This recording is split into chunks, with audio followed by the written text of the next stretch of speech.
Welcome to week 10. This week, we are going to cover comfort, rest, and sleep, comfort, pain management, and then last, we will talk about teaching and learning. So, objectives for comfort, rest, and sleep. We want to be able to describe the functions and physiology of sleep.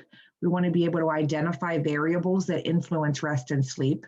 We want to describe nursing implications that address age-related differences in the sleep cycle, describe common sleep disorders. We want to note key assessment that we want to look for, develop nursing diagnoses that correctly help to identify sleep problems that could be treated through independent nursing interventions, describe nursing strategies so that we as nurses can promote rest and sleep based on those scientific rationales, compare and contrast acute and chronic pain.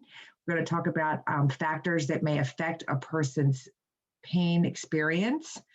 We're going to describe non-pharmacologic pain relief measures, collaborating with members of other health disciplines using different treatment modalities to help relieve our patients' pain. We're going to describe the steps of the teaching learning process, identify the 3 learning domains, describe the factors that influence patient compliance with therapeutic plans,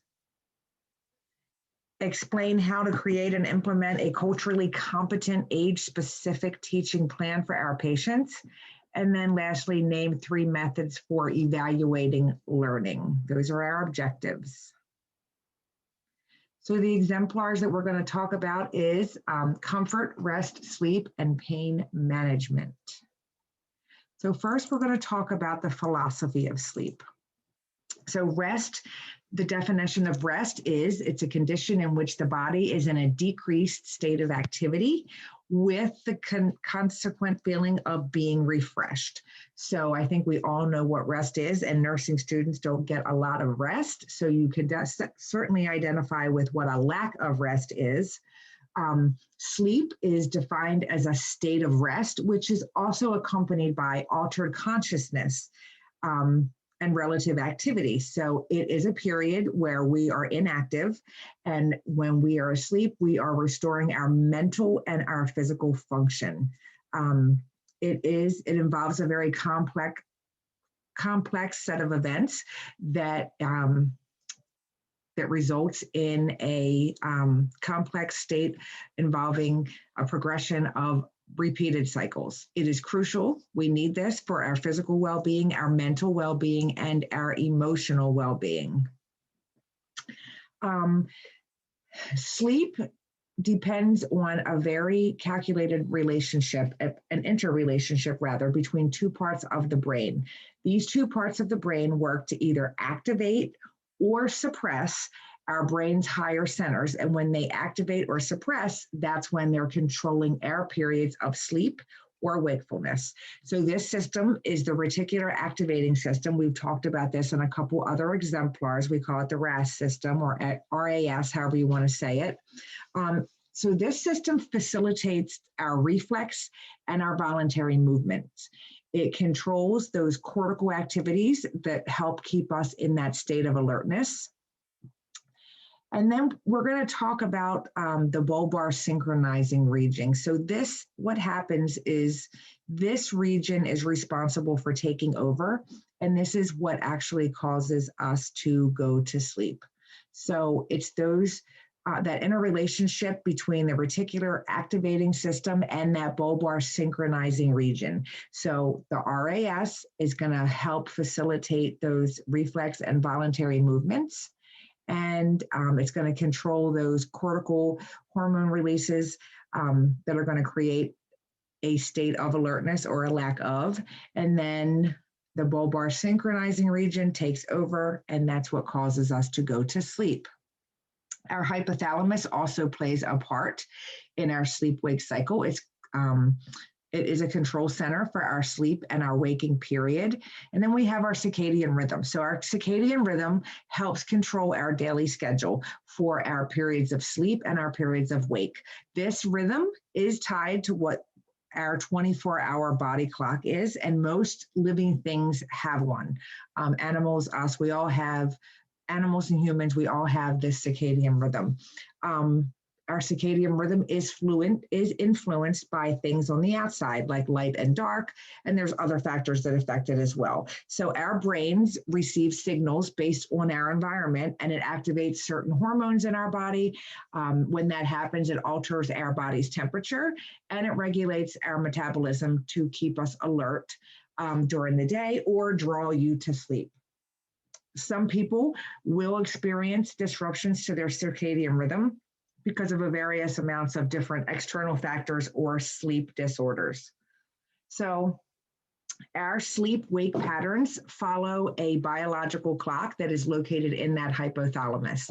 When physiological and psychological rhythms are high or most active, that's when we are awake.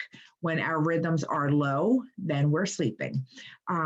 These natural processes that occur in our body respond primarily to, like we said earlier, light and dark. The light and dark are very powerful regulators of that sleep-wake cycle and that circadian rhythm. When there is an interference somewhere within our normal cycle, something called circadian disruption or chrono disruption is going to occur. So when we think about people who work night shift, especially nurses, they routinely sleep from 2 p.m. to 8 p.m. and the peak physiologic activity may occur between 2200 and 6 a.m. during work. So they're on opposite schedules. So this would be a disruption of that circadian rhythm. So stages of sleep. So this is an important slide for you to know. So we have one stage of sleep that's considered the NREM. So this is the non-rapid eye movement. This compromises about 75% of our total sleep time, and it includes 4 different stages. So what happens during that NREM is that it is a period of light sleep. Our parasympathetic nervous system dominates and takes over. It's going to cause a decrease in our pulse, a decrease in our respiratory rate, a decrease in our blood pressure, a decrease in our metabolic rate, and also a decrease in our body temperature. So that is expected findings for a patient in that non-rapid eye movement sleep pattern to experience. These are the vital signs that you would see. They would all be decreased.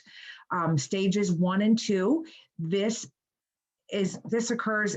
It's about 5 to 50% of our sleep time, of our total sleep time each night. And it is considered at that lighter sleep time. So during stage 1, this is where we first fall asleep. They do consider it a transitional stage. It occurs between periods of wakefulness and sleep. We are usually in a relaxed state, but still somewhat aware of our surroundings and what's going on. We may see involuntary muscle jerking that can occur, and this can actually wake us up out of our sleep. This stage normally lasts only just a couple of minutes.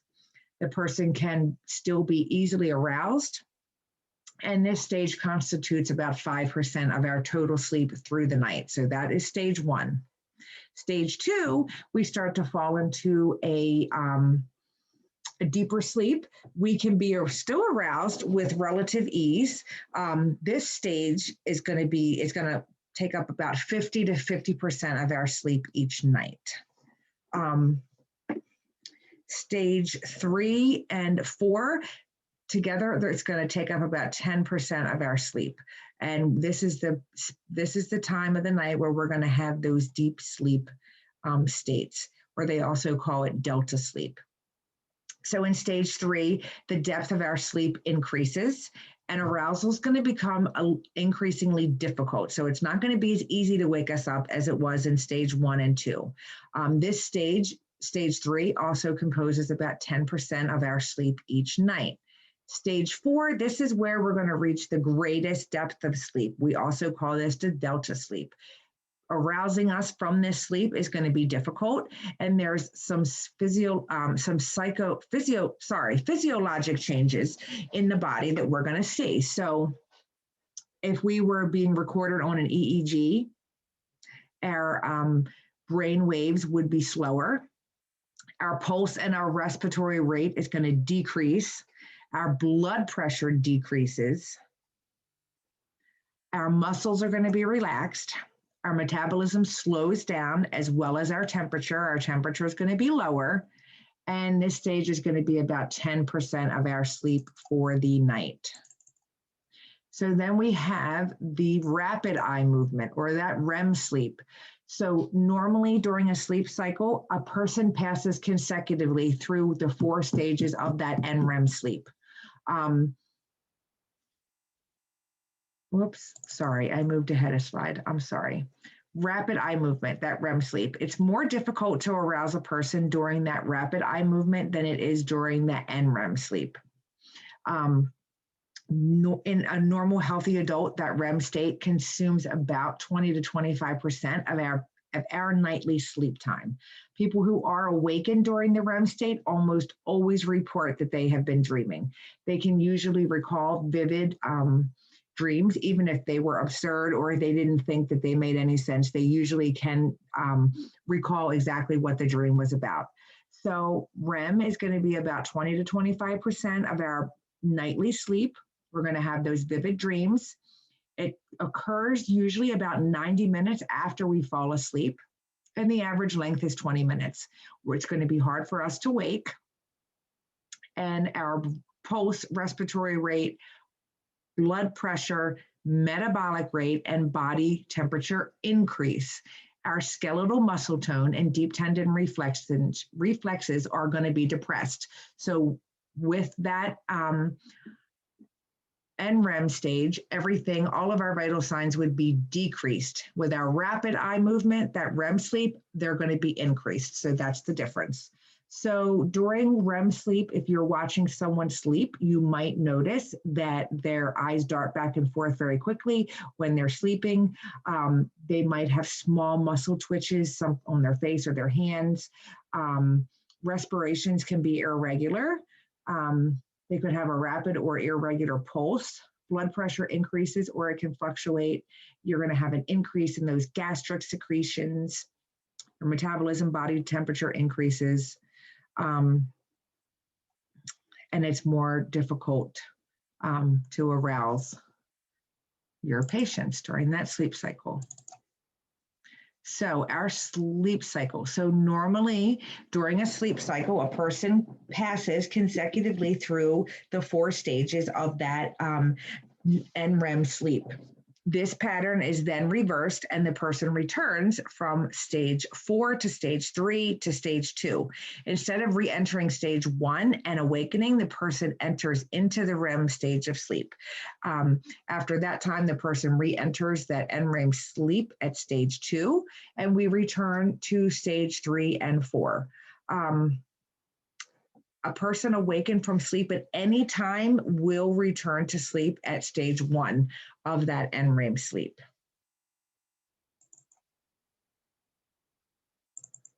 So this is just an example of a normal sleep cycle. So you have that NREM stage 1, you go into 2, you go into 3, you go into 4, and then you go back into stage 3, back into stage 2, then you go to REM, and then you go from REM back into that stage 2.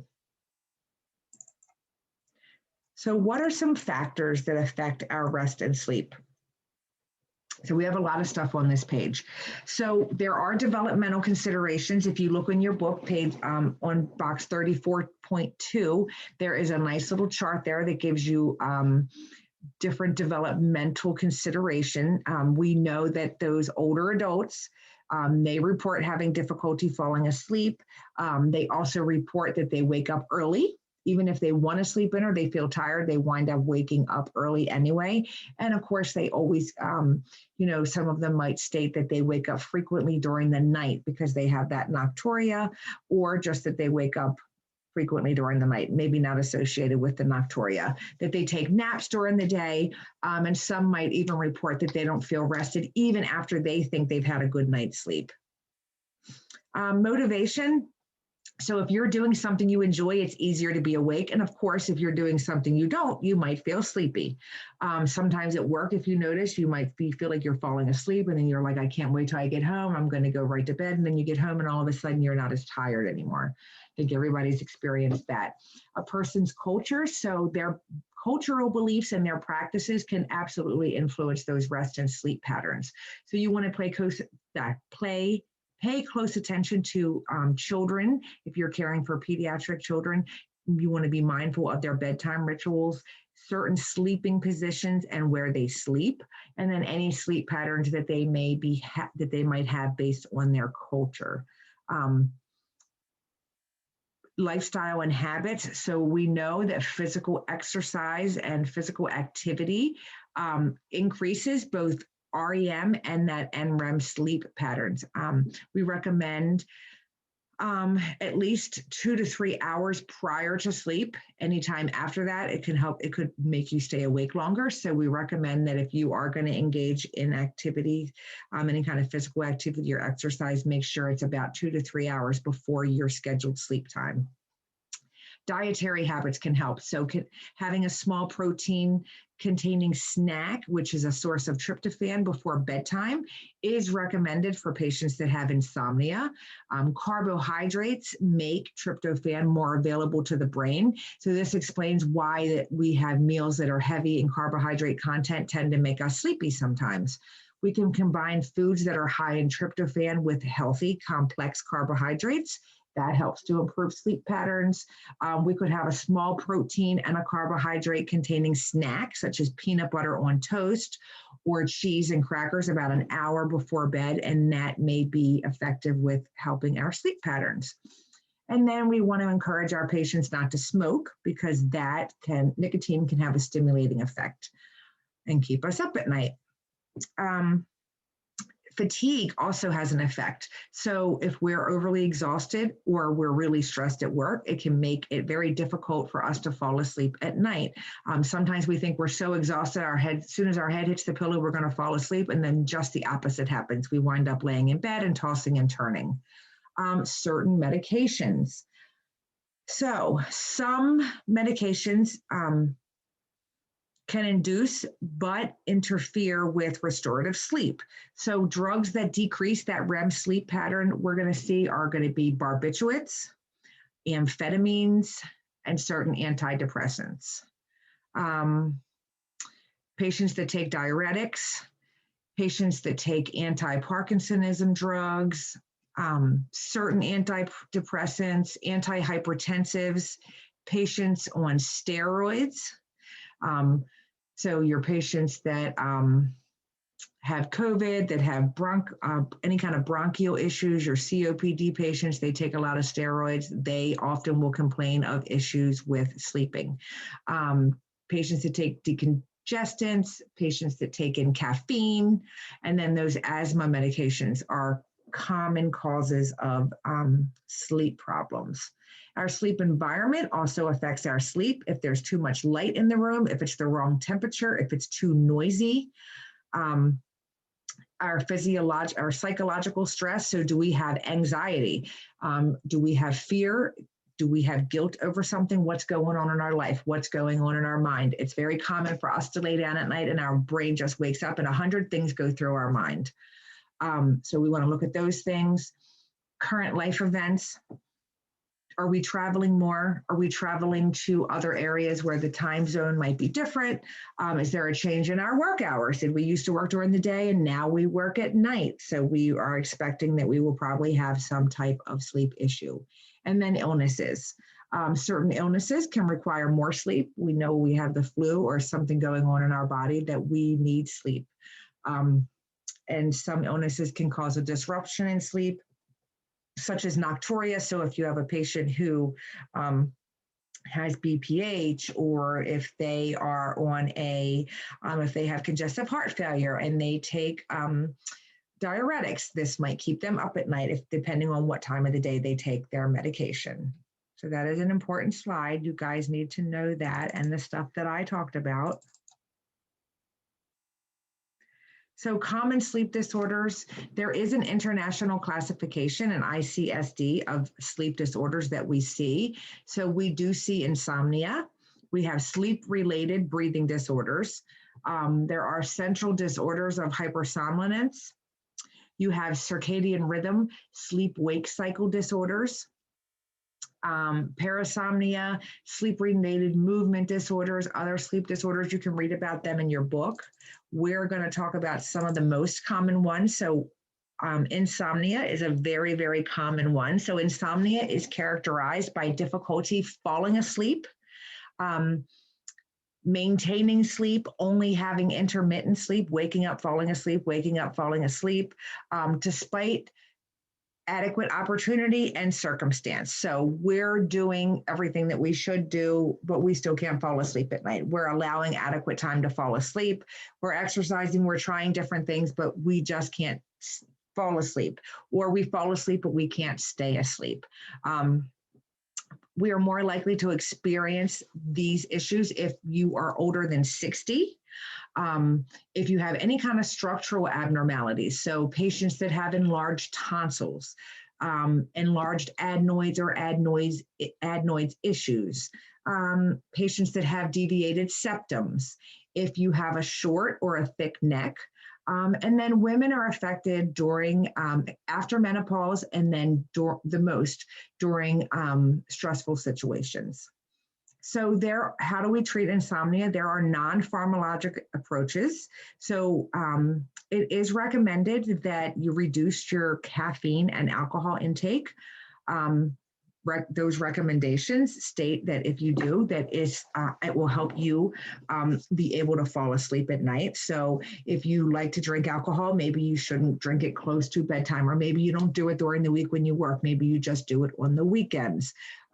If you like to have caffeine, maybe after your lunch, you just drink water, or you have some kind of decaffeinated beverage. So that way, when bedtime comes, you're ready to fall asleep. There is cognitive behavioral therapy that this therapy uses a lot of different things. It uses progressive muscle relaxation measures. It does use some kind of stimulus control. They use sleep restriction and then certain sleep hygiene measures. So when we talk about sleep hygiene, we do this sometimes with our patients. In the long-term care setting, we do it a lot. We'd also do it in the hospital setting. So it's not uncommon for you to see in long-term care or hospital settings that they have what they call quiet times on the unit. So you'll see signs posted on the unit that say, this is a quiet time right now. We're promoting sleep. We're promoting rest for our patients. Sometimes they dim the lights on the unit. Everyone is expected to be quieter. I mean, still, you have to take care of your patients, and there is some noise that's still being made. You're talking with physicians and things like that, but they do want you to be quiet and more conscious of this quiet time so that these patients can get the adequate rest. We can also do sleep hygiene on our patients, where if our patient is stable and they're on a med-surg floor and they've been there for a while, we're not doing vital signs every 4 hours, we can put a sign on their door that we can allow them to sleep between 10 and 5 a.m. Of course, if you were that nurse taking care of them, you would still want to open that door, check on them, make sure they're breathing, but then we're not really interacting with them until that decided time, 10 to 5, 11 to 5, 10 to 6, whatever it is. Normally vital signs start again between 5 and 6, so that's usually the time that I see in the hospital setting. They do biofeed and relaxation therapy. So what things relax you? Maybe you like to hear a waterfall. So you'll download an app, or you'll buy a sleep machine that has different sounds that help you relax. You like the sound of an ocean, you like birds chirping, whatever it is. Practicing different relaxation techniques, maybe yoga or stretching before bed. Those are just some of the examples. So we want to make sure that we're reducing that intake of caffeine, right?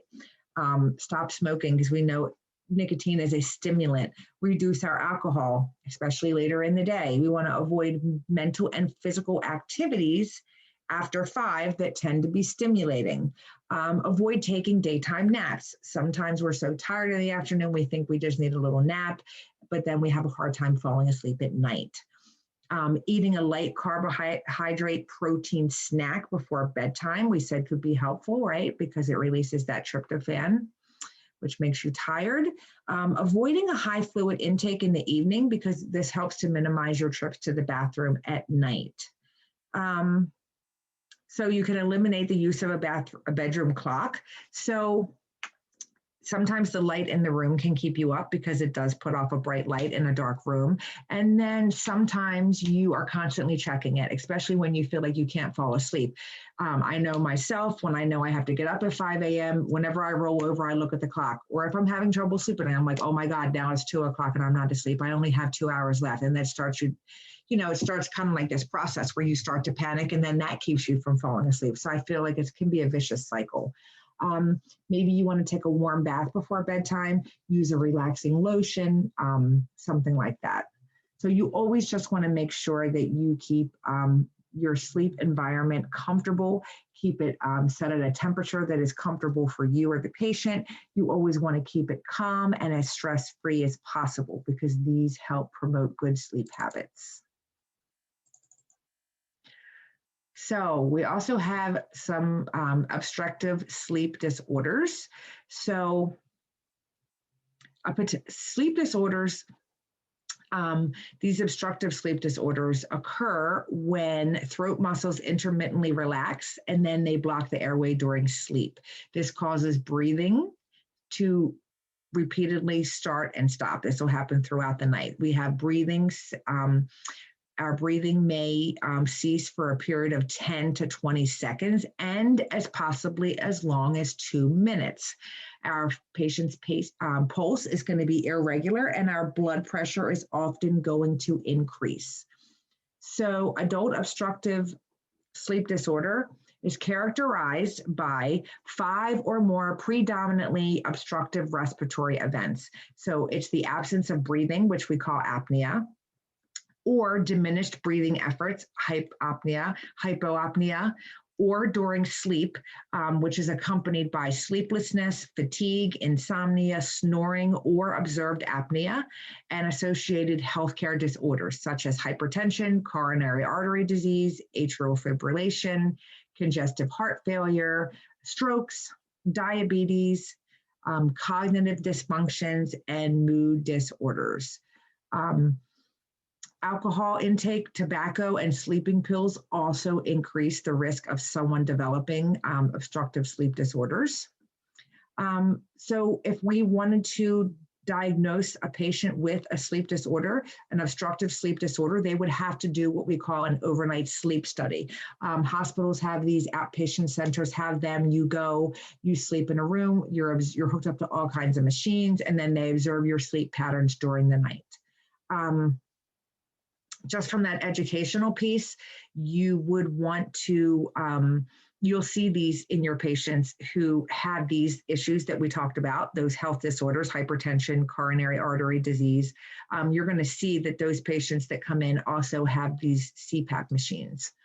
So education, to those patients that if you do this, this, and this, not only are you going to improve your high blood pressure, and help your heart, but you're also going to maybe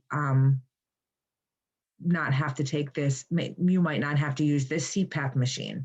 So you just want to make sure you're encouraging your patients and doing that proper education.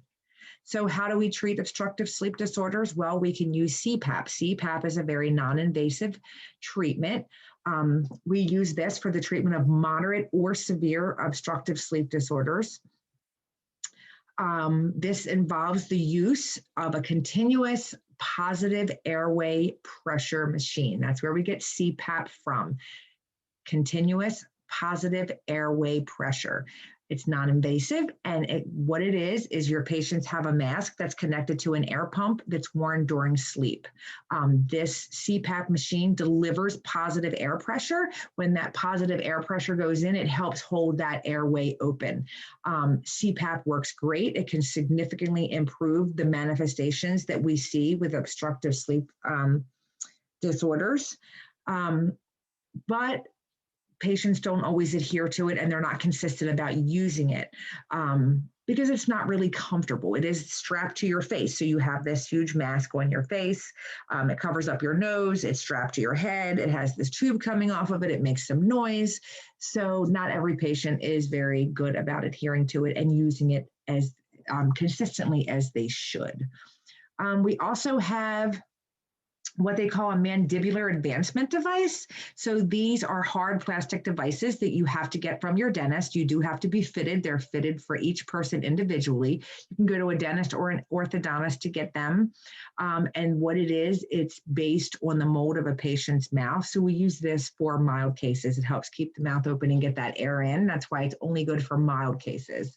And then there is always surgical options, obviously more invasive, and that involves removing soft tissue at the back of the mouth to help get that air in. So here is an example of what happens during obstructive sleep apnea. This is the normal unoccluded airway right here, and then you can see right down here that there's an occlusion between that tongue and that uvula, and you can just tell that there's not going to be a lot of airflow in there. So that's why you would get those periods of apnea. So common disorders of hypersomnolence. So hypersomnia is excessive sleeping during the day. That's one issue that you would see under these central disorders. Another one is narcolepsy. So this is excessive daytime sleepiness and frequent overwhelming urges to sleep. So this is more than just I'm sitting in my class listening to lectures and I can barely keep my eyes open. People that have been diagnosed with narcolepsy have also been found to have low hypocretin levels. So they think there is a connection between that. It's a chemical in the brain that causes alertness and wakefulness. They don't know exactly what causes this low level, but they do believe that it is a level that's low in these patients that have narcolepsy. And these patients can actually fall asleep driving a car. They'll fall asleep doing anything. Giving a lecture, they can fall asleep. Driving, they can fall asleep. They just can't stay awake. So then we have those circadian rhythm sleep disorders. So we talked about the nurse that does the night shift or any shift worker. And then another example would be if you have jet lag, which comes from a change in time, go into a different place that has a different time zone than the one you are originally from. We have parasomnia. So these are patterns of waking behaviors that appear during REM or that NREM sleep. We have sleepwalking, which is a sleep behavior disorder. So you can act out a dream while you're asleep. We have sleep terrors, which is where patients wake up screaming and sitting up in bed. It can be very, very traumatizing for the patient that doesn't have, for the person who's in bed sleeping with the person that has the sleep terrors. It's very hard to wake them up sometimes and bring them out of it, and they scream uncontrollably. It can be very scary. We have nightmare disorders, which involve frightening dreams that seem to that person to be very vivid and disturbing. And then we have sleep-related eating disorders where people get up in the middle of the night and eat in their sleep, but then they're not able to recall it the next day.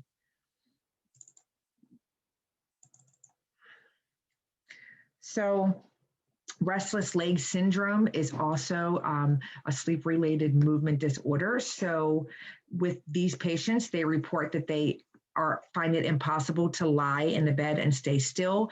They report very, very uncomfortable feelings in their legs. So they might report it as creepy. They might feel things crawling. They might have a tingling sensation in the legs, but it's extremely, extremely hard for them to settle down, lay in bed, and fall asleep because it keeps them up. So how do we treat restless leg syndrome? We recommend that our patients eliminate the use of caffeine, tobacco, and alcohol. We recommend that they take a mild analgesic at bedtime, provided that it's compatible with any of their other current medical regimens. So we want to clear that with the doctor. We recommend that they can apply heat or cold to those lower extremities. You can try using certain relaxation techniques. You could also try a warm bath. And then they also have something called a TENS unit, a transcutaneous electrical nerve unit. This is seen to be helpful in some patients. And then you could try just stimulation, rubbing your legs, getting a massage, something like that to see if that helps. Not guaranteed, but you can try.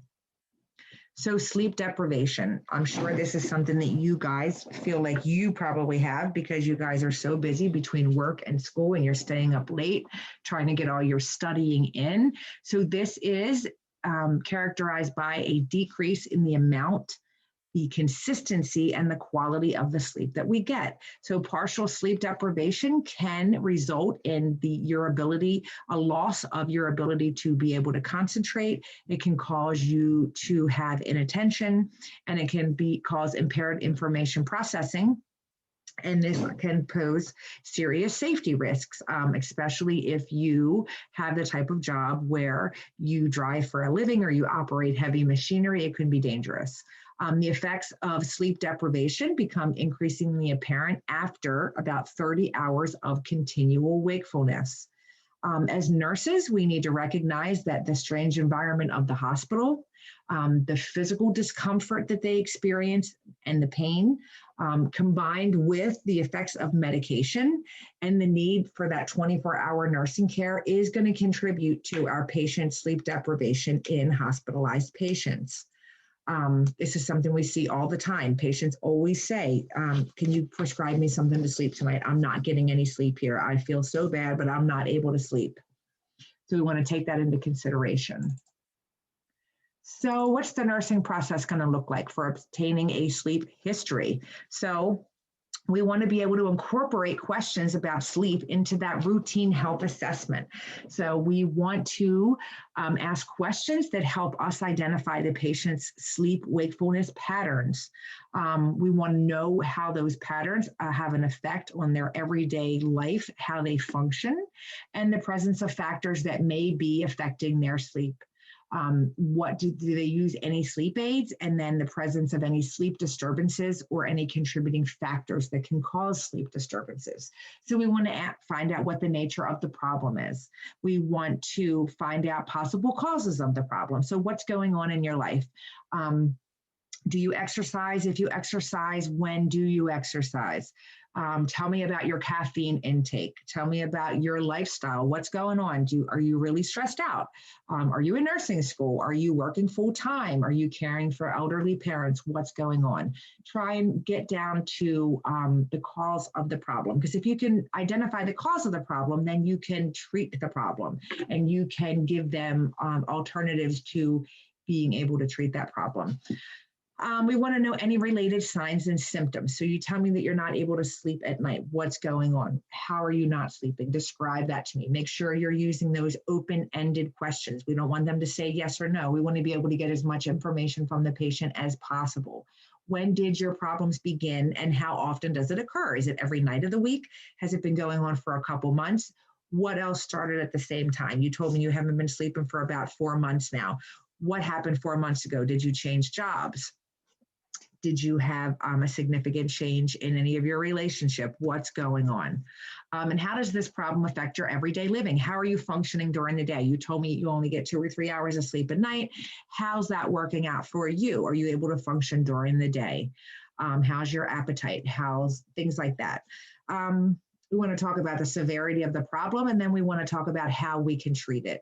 And then we want to know how the patient is coping with the problem, and if they've tried anything to solve the problem and if they've been successful. If you look at chart 34-1 in your book, it gives you a focused assessment guide, which gives you different questions and approaches to help gathering that important information that we want to know for that sleep history.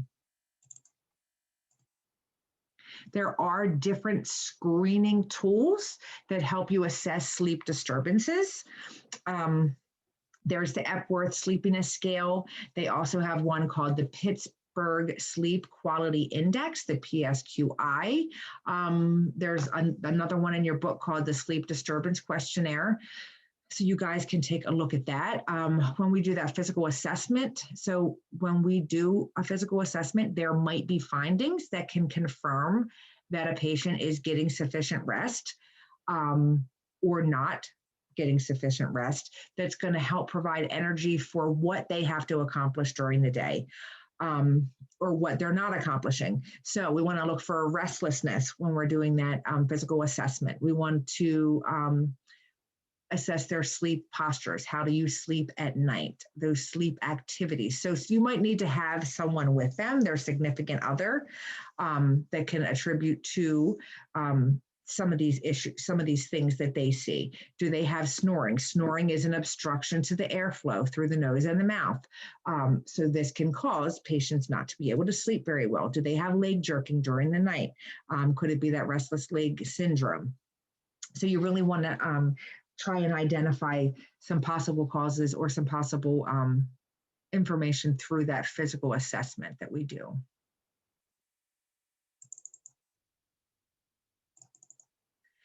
So we can recommend that our patients do a sleep diary or a log. A sleep diary can provide very specific data on the patient's sleep wakefulness patterns over a period of time. It's going to give us information about their patterns, possibly indicating activities and behaviors that are affecting their quality and their quantity of sleep. Usually we recommend that they do this for about 14 days. And what we want them to include in this is what time they go to bed at night. What time do they go into their bedroom? What time do you actually try and fall asleep? Try and approximate when you think what time you fall asleep each night. Document any time during the night that you wake up, and then when you resume sleep, how many times you think that happened, and a time if you have a clock in your room. What time do you wake up in the morning? Any presence of any stressors affecting sleep. So if you had on day 7 where you had a big meeting at work or something that you were preparing for, or a really stressful day, make sure you note that in your diary so you can make that correlation. You want to record your food, your drink, and your medications that could be affecting your sleep. Record those physical and mental activities. Record those activities that are performed 2 to 3 hours before bedtime, and then record any worrying or any anxieties that you think are affecting your sleep. So we're really just trying to make that correlation between, okay, this is what I've been doing for the past 14 days. On this day, and this day, I had a lot of trouble falling asleep. So then we're looking, oh, okay, well, on this day, and this day, you've reported all 3 days that you were very anxious and that you had wine before bed. So we really just want to be able to find out what is causing our patients not to be able to sleep. Because if we find out what the cause is, then we can identify ways to solve it, to help them sleep better. So when we're doing that physical assessment, we want to examine their energy levels. So do they appear physically weak? Do they appear tired? Are they lethargic? Are they reporting decreased energy? What are their facial characteristics? Do they have a narrowing of their eyes, or do they appear to have a glaze over their eyes like they're really exhausted? Do they have swelling of their eyelids, which can also come from exhaustion? What are their behavioral characteristics? Are they yawning a lot? Are they rubbing their eyes? Is their speech slower? Do they have like a slumped posture? And then any physical data that is suggested of sleep problems. Are they obese? Do they have any of those medical conditions that we talked about with obesity? Do they have an enlarged neck? Do they have a deviated septum? Because we know all these things can contribute to sleep issues. So what are some of the nursing diagnoses that we may see with our patients that have sleep issues? We have insomnia related to inadequate sleep hygiene and anxiety. We have risk for injury related to somnambulism, narcolepsy, and sleep apnea. We have disturbed sleep pattern related to noise of the hospital environment. We have sleep deprivation related to frequent rotations of work schedules and overtime, anxiety related to the inability to fall asleep, activity intolerance related to sleep deprivation, ineffective coping related to insomnia, insufficient quality and quantity of sleep, and then impaired gas exchange related to sleep apnea, because we have that decreased oxygen supply.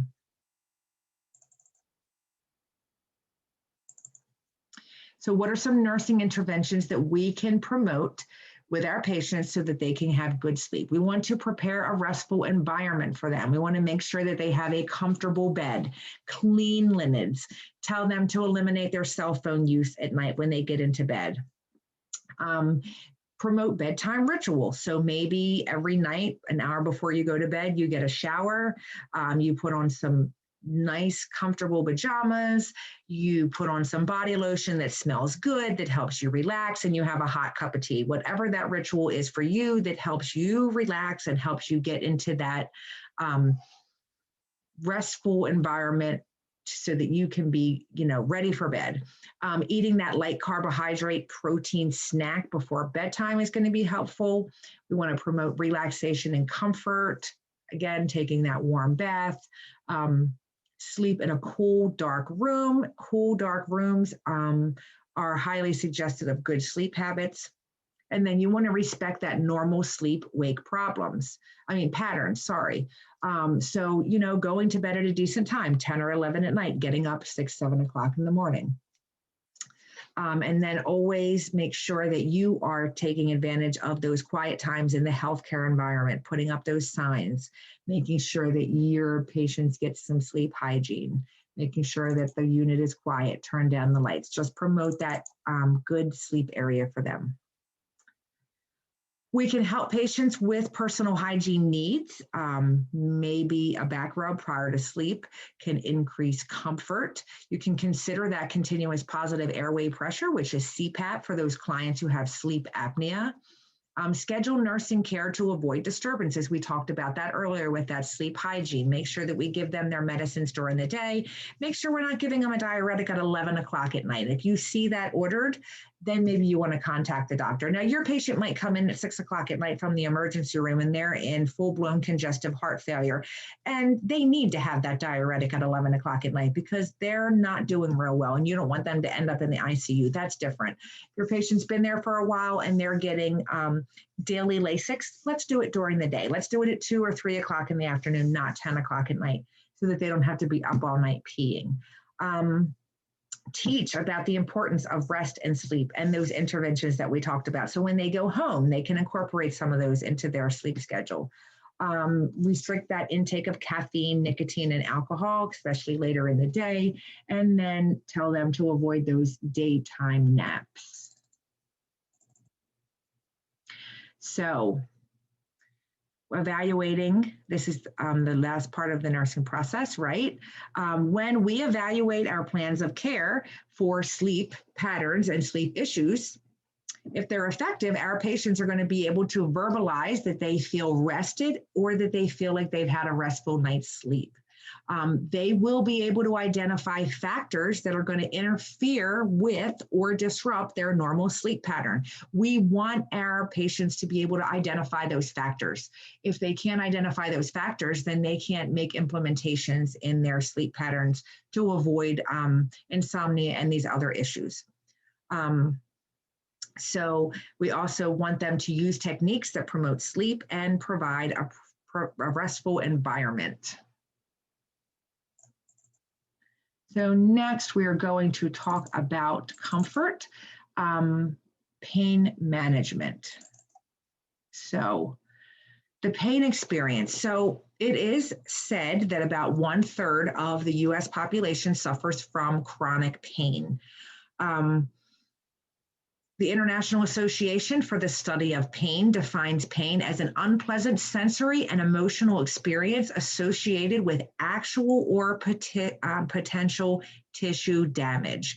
Margot McCaffrey, who is a highly recognized nurse and a pioneer in pain education, defines pain as whatever the patient experiencing says it is. Existing whenever the experiencing person says it does. So if pain is whatever the patient says it is, and whenever they experience it, it's not what we think in our mind. It is what the patient says.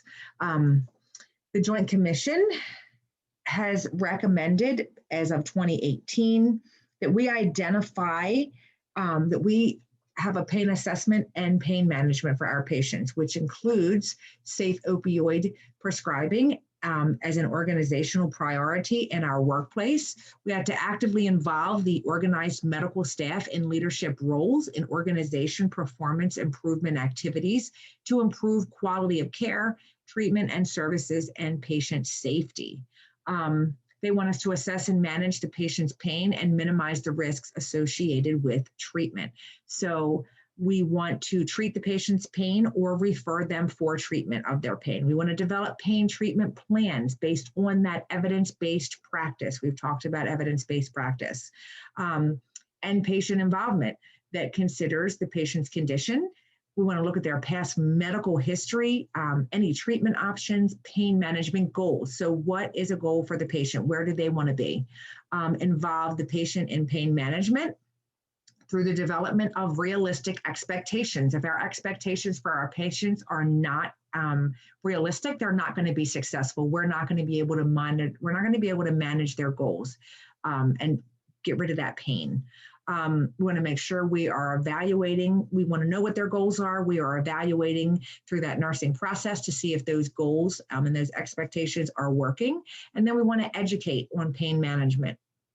And we want to monitor patients that are going to be identified as high risk for adverse outcomes related to opioid treatment. So we talked about those older adults, right? They are at risk for adverse outcomes for all those reasons that we talked about in Aging 1 and Aging 2. And then we want to make sure we're reassessing and responding to our patient's pain through evaluation and documentation of response to pain. So this is a good example of this is when you have a patient who is in pain and you offer them pain medication.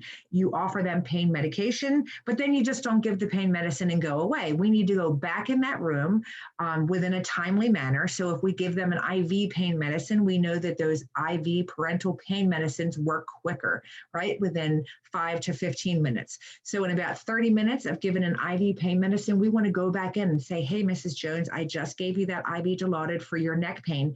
What is it now? You said earlier that it was a 9 out of 10. What number are you at now? You are going to be required to do this in your documentation. Your documentation in the computer is going to remind you to do it. Pain, along with a lot of other interventions, we never just do them and then forget about the patient. We always want to, if we give some type of intervention to the patient, we always have to follow up and make sure that we that intervention has helped, right? We're evaluating because then this is going to determine if this medication worked. This is going to determine if they need a different type of a medication, a stronger medication, one that's given more frequently. This is how we evaluate the pain. And this is how we get to that patient's goal, pain number, whatever they rate it as. And this is how we treat their pain. So it's very important that we follow up.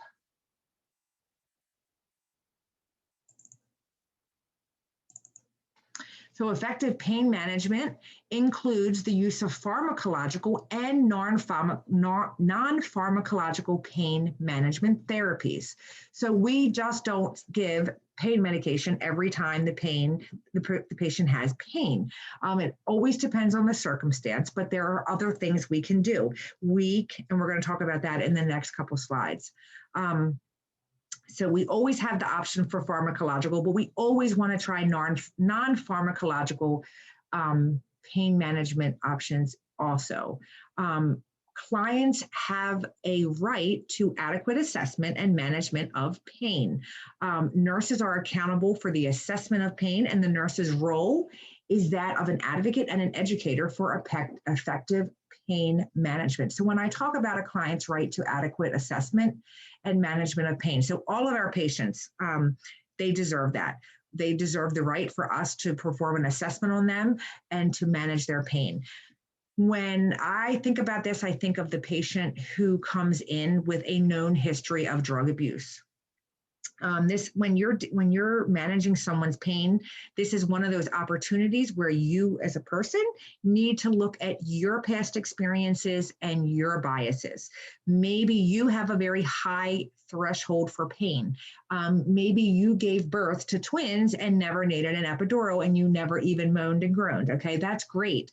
But you have to understand that not everyone is like that. Maybe you had a C-section or a knee replacement and didn't need any pain medication afterwards. There are patients that are like that, but not everybody has that level of tolerance, and not everybody knows how to deal with pain. So we have to examine our biases and our own past experiences, and make sure that we are not stereotyping our patients, and that we're not having false expectations of them. So patients who have addiction problems that come in that are addicted to certain medications, there are times when I've seen healthcare professionals that don't always treat them respectfully like they should. They kind of blow off their pain. They assume that they're lying. They think that they're just drug seeking and that's the only reason they're here. Well, that could be the case.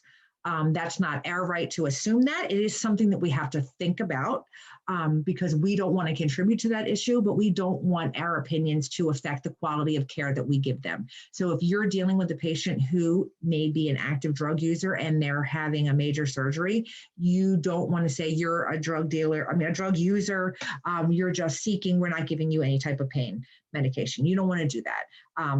They certainly are.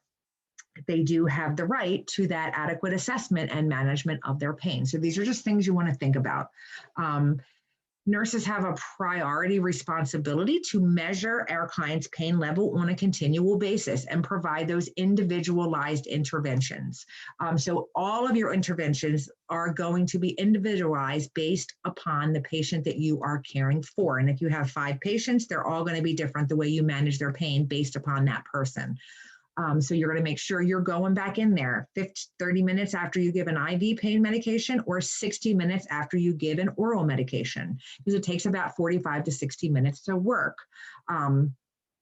Those are the usual times that we go back and reassess medications.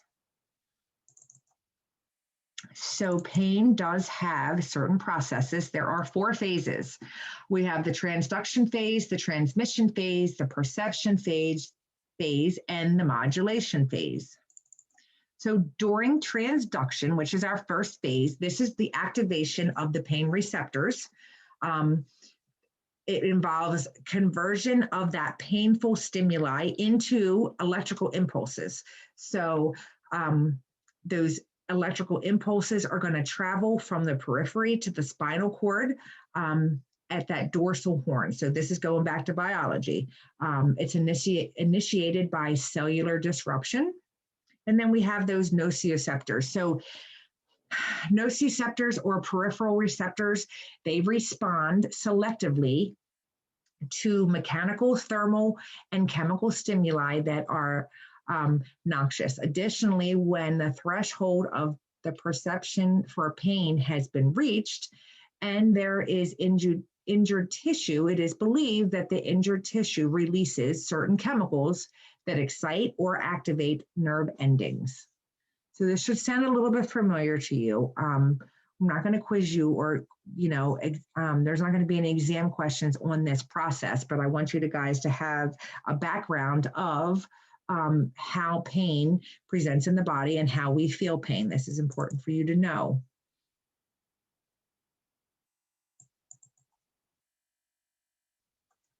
Okay, so we have different categories of pain. So we have acute pain or chronic pain. We have location or source. We have the mode of transmission. And then we have the etiology. So acute pain, I'm just going to see, I think we talk about this a little bit. Yes, we do talk about this. So this is going to be talked about just a little bit further down, a couple more slides from now. We're going to talk about all that. So our transduction phase, this is the activation of, I just talked about this. I'm sorry, I'm going the wrong way. Don't kill me. Okay. Transmission is the next phase. So this is where the pain sensations from that site of injury or inflammation are conducted along those pathways to the spinal cord, and then they go from the spinal cord on to the higher centers. The body does not have specific pain organs or cells in the body, but instead they have a network of undifferentiated free nerve endings, which are capable of receiving that painful stimuli. We have a protective pain reflex, which is going to be responsible for the withdrawal of an endangered tissue from a damaging stimuli. We have free nerve ending pain receptors, which include the afferent, which are those afferent fibers carry the impulses from the pain receptors towards the brain. And then we have those fast conducting or those A delta fibers, and then the slow conducting C fibers. So the larger A delta fibers transmit acute, very well localized pain, and then the smaller C fibers, they transmit those diffuse, longer lasting pain. C fibers are going to be associated with throbbing, aching, or burning after that initial pain that you feel, and then those A fibers they're going to feel sharp, and you're going to feel them after your initial pain acutely. Then we have perception. So there are different variables to how we perceive pain.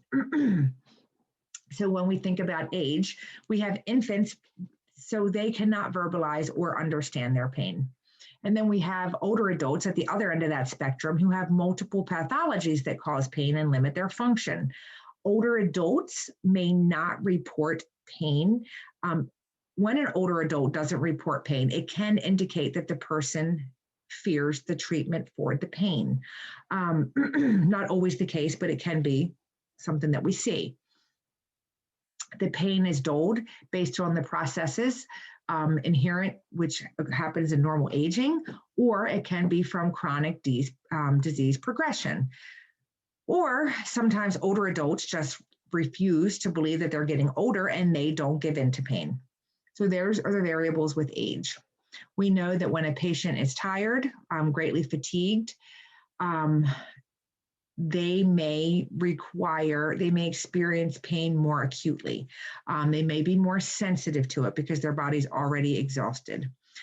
Prior experience with pain. So a person's experience with pain in the past and the qualities of that experience are definitely going to have a huge effect on their new pain experiences. So some patients have never known severe pain and have no fear of pain, not realizing how intense it can be. Or patients who have severely suffered a very bad acute or chronic pain in the past, but received immediate and adequate pain relief, could be generally unafraid of pain and initiate the appropriate requests for assistance.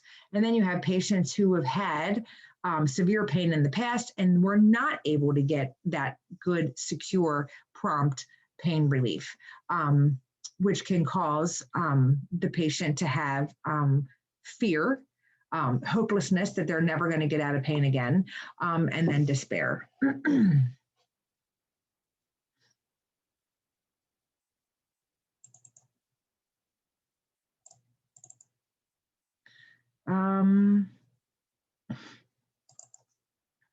Let's see.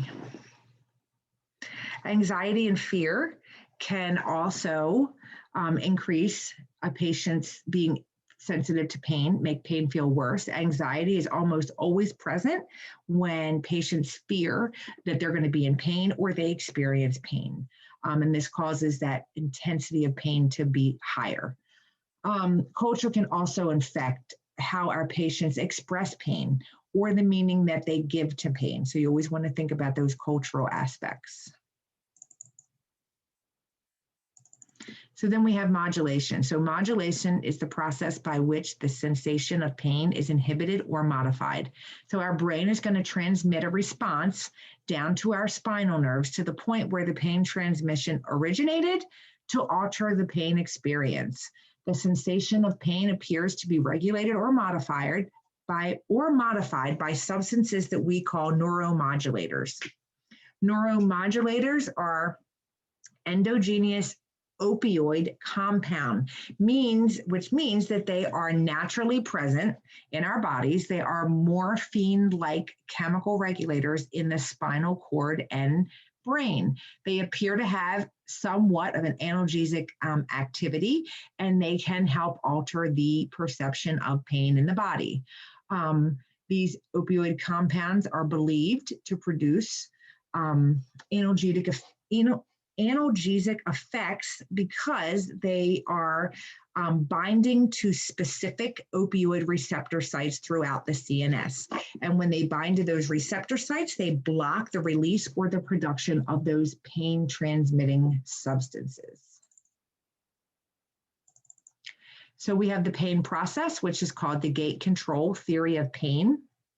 This theory was originally proposed by Melzack and Wall in 1965. This is in your book. You can read more about this.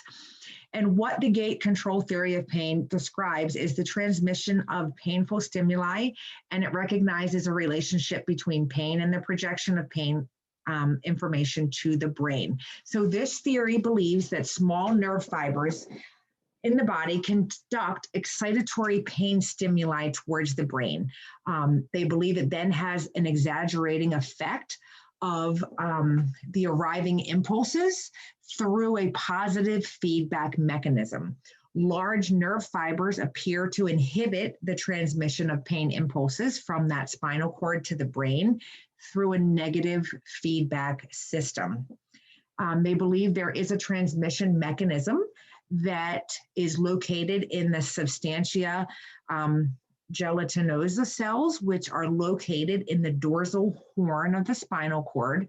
And they believe that this area serves as a gate and that only a limited amount of sensory information can be processed by the nervous system at any given moment. So they think that when too much information is sent through, that certain cells in the spinal column interrupt the signal as if closing a gate. And this is in your book. I would recommend that you guys go in and read about that. This slide is also in there for you guys to just kind of get a good idea in your mind of what's happening in the body.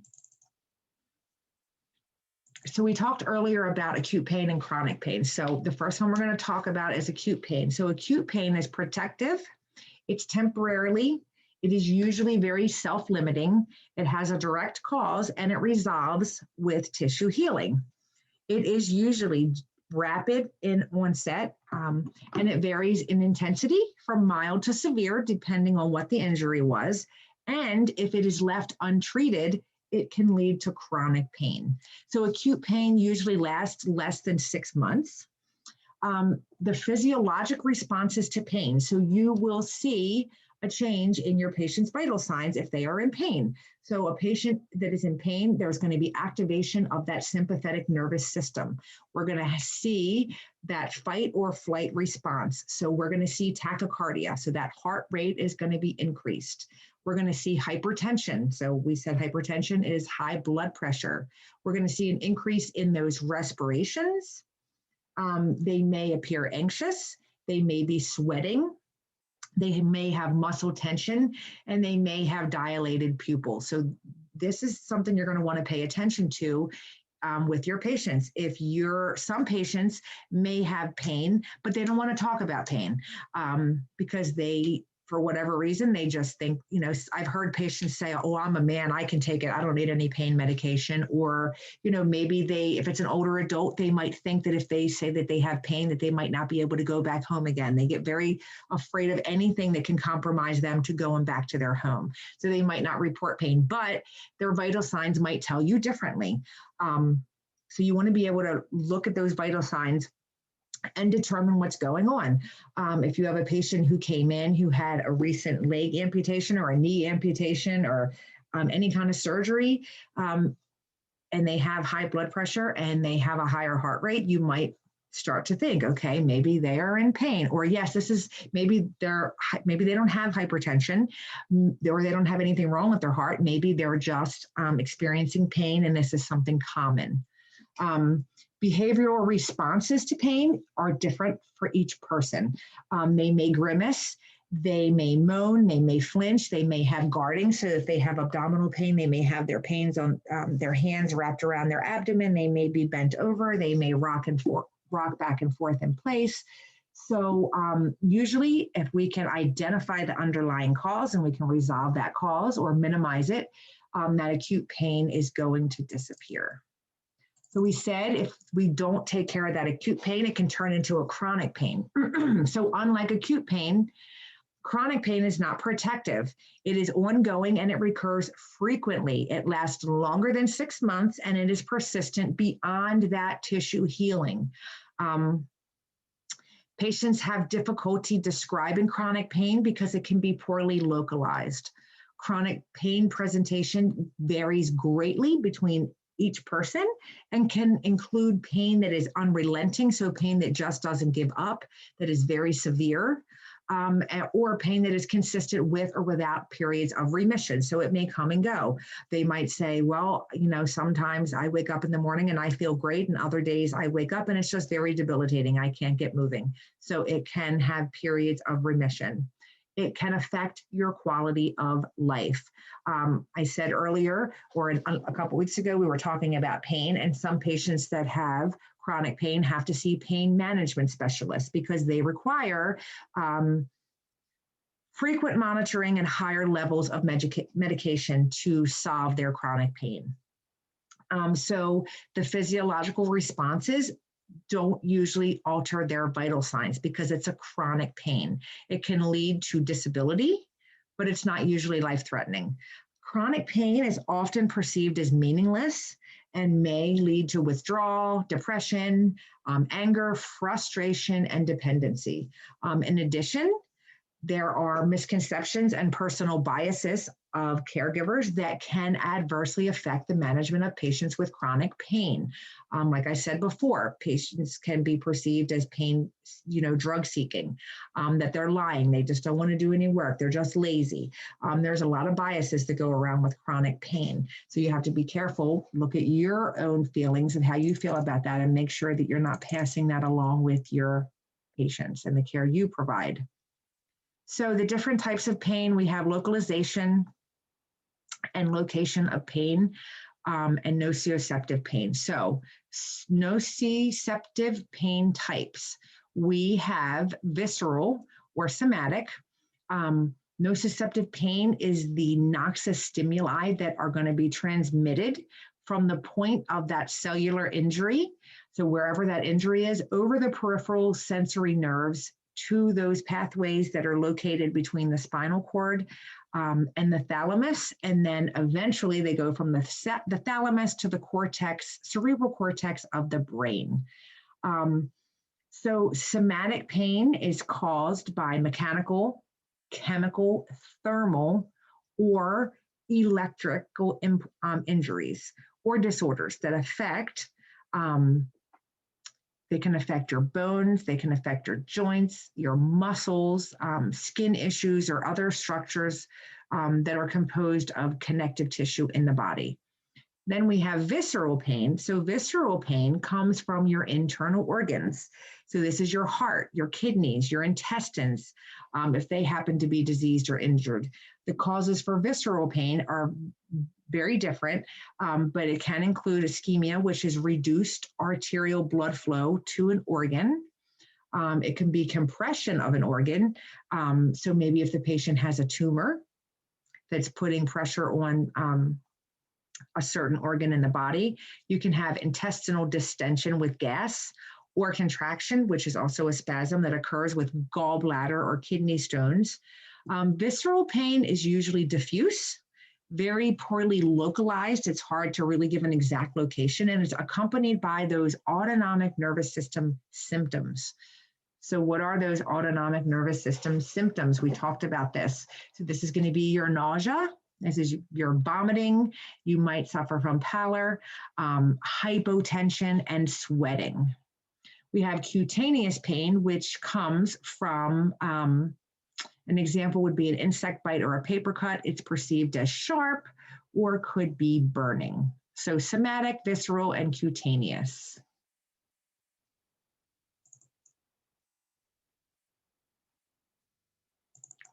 Somatic pain can be caused by, we said, this is just a little bit more detail, mechanical, chemical, thermal, or electrical injuries. Superficial somatic pain or cutaneous pain could be from an insect bite or a paper cut. Deeper somatic pain caused by trauma produces sensations that are going to be reported as sharp, throbbing, and very intense. Dull, aching, diffuse discomfort with long-term disorders associated with arthritis are some ways that you might hear your patients describe that pain. And just a little bit more detail about the visceral pain. This is going to arise from those kidneys, heart, intestines. It's going to be caused by ischemia, which is a decreased blood flow to an organ. You could have that intestinal distension, contractions. It's usually diffuse, very hard to localize. They might say, I just feel like a pain in this general area when they're rubbing their abdomen. They really can't pinpoint exactly what it is. You're going to see those autonomic nervous system symptoms: nausea, vomiting, pallor, hypotension, sweating. So this is a great slide. Shows you about the location of pain and referred pain. So pain can originate in one part of the body, but it's perceived in an area distant from that original location of the pain. We call this referred pain. So one of the most common examples I like to give of referred pain is the patient that's having a myocardial infarction. Remember, we said a myocardial infarction is a heart attack, and it is frequently referred. That pain can be in the chest, but it often refers to the neck on the same side where that chest pain is. It can go into the shoulder. It can go down the arms, often on the left arm. So that's what we call referred pain. Neuropathic pain. This is pain that is processed abnormally through our nervous system. Neuropathic pain is caused by a lesion or a disease in that peripheral or central nerve. Neuropathic pain can be of a short duration, but it is frequently seen as a chronic pain. It often described, your patients will say, I have a burning pain. It feels like an electrical impulse. I feel tingling or I feel stabbing. So we cannot treat neuropathic pain with opioids because they don't help. We have to treat it with medicines like Lyrica, Neurontin, things like that that treat nerve pain. And examples of nerve pain are what we call phantom limb pain. So sometimes you'll have a patient who had a knee removed or a leg or a toe or a finger, and sometimes they actually feel like that limb is still there. Like they feel like they can move their foot, even though it's been amputated. They feel like they can feel their knee. This can happen for the entire rest of their life. It's called phantom pain. You see nerve pain in patients who have had certain spinal cord injuries, very common in patients that have had strokes, and then patients who have shingles.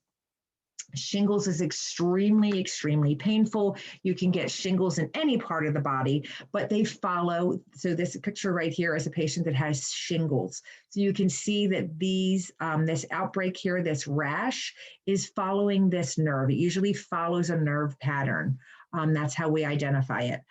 Cancer pain can sometimes be nociceptive or neuropathic in nature. It just depends on what kind of cancer they have.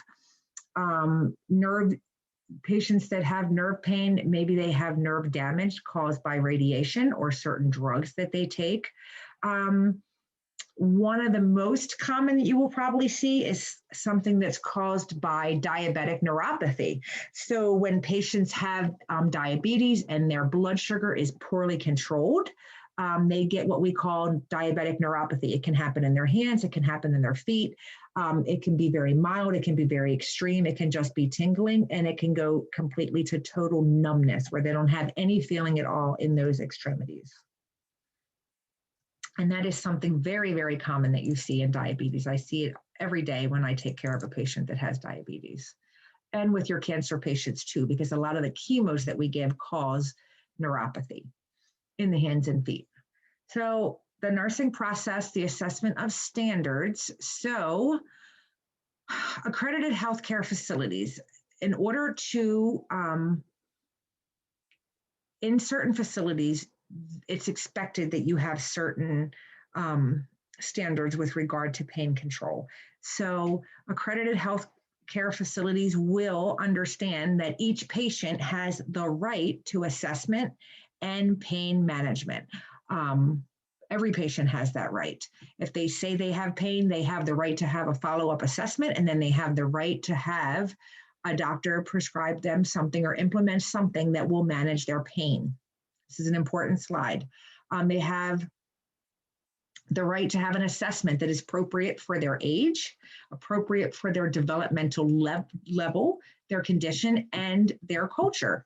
Their pain needs to be reassessed regularly. So you want to make sure that you are assessing for pain every 4 hours. And then if they do have pain and you're given that pain medication, you want to make sure you're following up with 30 minutes for an IV or 60 minutes for a PO pill. Healthcare workers need to be educated on pain management. This is something that you will do if you work in a hospital. They have a series of different modules that you need to complete each year. We call them yearly competencies. Pain management is always included in there. And then you have to make sure that you are respecting your patient's choice for pain management. So you might have a patient that comes in that maybe they are drug seeking and they want 4 milligrams of Dilaudid. Well, that doesn't mean that you have to give in and give them 4 milligrams of Dilaudid, because you also have to be an advocate for them and understand that they already have an addiction to drugs, or maybe they've had an addiction in the past and you don't want that to happen again. But if a patient says to you, I've tried Tylenol at home, it never, ever works for me, or I get migraines all the time, I know what I need to take. I need 600 milligrams of Motrin. That's what's going to help me. So then you want to go to the doctor and you say, hey, Mrs. Jones is telling me that she has a migraine. She said that she takes Tylenol at home. It doesn't do anything for her. The only thing it responds to is this 600 milligrams of Motrin.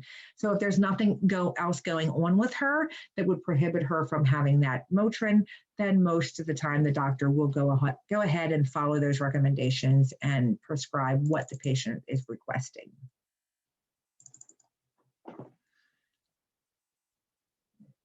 So components of a pain assessment. So how are we going to assess our patients for pain? What are the most important things that we want to know? So this is really important. You guys need to know this. You will see it again on exam, and you're going to be using this all the time with your patients. So you need to know what questions to ask. So you want your patients to verbalize and describe their pain, okay? You don't want to say, are you having pain today that is stabbing or burning? You don't want to put things in their mind. You want them to be able to verbalize and describe their own pain. You want to know the duration of the pain. So Mrs. Jones calls out and says, I need pain medicine, my leg hurts. Mrs. Jones, how long has your leg been hurting? Has this just started since you came to the hospital, or is this something that you had before you came into us? So you're establishing, could this be an acute pain, or is it a chronic pain? Is this something she deals with all the time? Then we want to know the location of the pain. Can you tell me where your pain is? It's in my left knee. Okay. If they say it's in my abdomen, you might want to ask a little bit more questions. Is it in your upper abdomen or your lower abdomen? Is it on the right? Is it on the left? And then you want to know any aggravating factors. So what aggravates it? Does it hurt worse when you get up? You might have to give them examples, because depending on their education level, they might not understand what aggravating factors mean. So when you get up and walk to the bathroom, Mrs. Jones, does your left knee hurt worse? Did it hurt worse when you were working with physical therapy today? Does it hurt worse when you lay in a certain way in bed? You want to know what makes it hurt worse. You also, I think I skipped 2 of them, sorry. You want to know the quantity and the intensity of pain. So how bad is the pain? On a scale, so there's different pain scales you can use. We're going to talk about that and then on the next slide, but you want to know the most common scale is 0 to 10. So on a scale of 0 to 10, with 0 being no pain, and 10 being the worst pain you've ever felt, what number would you give your pain? And you do, when you use these charts, you have to make sure that you're using a chart that is appropriate for your patient. So for a patient like you or I that's completely alert and oriented, that can describe their pain and use that 0 to 10 scale, it's a perfect scale for them. If you have a patient who has dementia, or they sleep all the time and they can't talk to you, you can use something called the advanced dementia scale, and that looks at their body position. Are they, moving around in bed? Are they moaning? Are they grimacing? So other things you look at to determine if they're in pain. Talked about aggravating factors. Next, we want to talk about alleviating factors. So what makes your pain feel better? If you normally have this at home, what do? Do you just elevate your leg? Do you just have a small rest in the afternoon? Does it feel better when you go to bed at night and it's better in the morning? Do you take Tylenol? Do you take Motrin? What makes your pain feel better? What are those alleviating factors? So aggravating factors are things that make your pain worse. And then alleviating factors. So does your pain level change after you take medication? And then those physiological indicators of pain. What are those physiological indicators of pain? Remember, we talked about the blood pressure. Blood pressure is going to increase, heart rate going to increase, respiration's going to increase, okay? Those physiological signs that we see other than the patient saying, I have pain. And what are their behavioral responses? Are they sitting in bed completely comfortable with a smile on their face? Are they curled up in a ball? Are they weeping? Are they moaning? Are they holding their abdomen? What are their behaviors saying? And then what is the effect of the pain experience on their activities and their lifestyle? So how does pain interfere with them being able to ambulate in the house and perform those activities of daily living? Can they get to the bathroom to clean up, get a shower, use the toilet? Can they get to the kitchen to make their meals, to get something to drink? Do they have steps in their house? Are they able to ambulate in the house and get to their bedroom, to the bathroom, or downstairs to the kitchen? Or is pain affecting that? These are things you want to think about for your patients, especially if they're going home and they don't have anyone with them to care for them. And then the chronology of the pain. So if it is a pain that started before they came in, what happened? When did this pain start? It started 2 months ago. What were you doing? Can you identify, is there a correlation between that pain and were you exercising? Did you have a fall? Just try and build a pattern to see if you can figure out, what's causing the pain. So this is the Wong-Baker Faces pain rating scale. That should be Wong. It's not wrong. So if your patients, depending on their cognitive level, this might be something that you would have to use. So this would be a great tool for small children and sometimes older adults, or anyone who has a cognitive disability. So here the guy's happy, very, very happy, not in any pain. 2, maybe not as happy as the first guy, it hurts a little bit. And as you can see, as you get higher up on the pain scale, this is where you become more and more unhappy. So this is a very good pain scale to use. Then we have the FLAC pain scale. So this looks at face, legs, their activity, if they're crying, and their consolability. So you want to look at this person, and this is how you can explain to them that you want to rate their pain. The FLAC scale is used for patients who cannot communicate with you. I'm sorry, I lost my train of thought for a minute. So we're going to look at their face. Are they grimacing? Are they smiling? Do they look comfortable? Are their legs relaxed? Are they crossed? Are they moving? Are they fidgeting in bed? What's their activity like? Are they just laying in bed? Are they relaxed? Are they curled up in a ball? Are they rocking back and forth? Are they crying, or are they just laying there relaxed? Are they sleeping with their eyes closed like nothing's happening and they don't feel any pain? And do they have the need to be able, do they have to be consoled? Are they upset and you would have to console them, which would clearly indicate pain?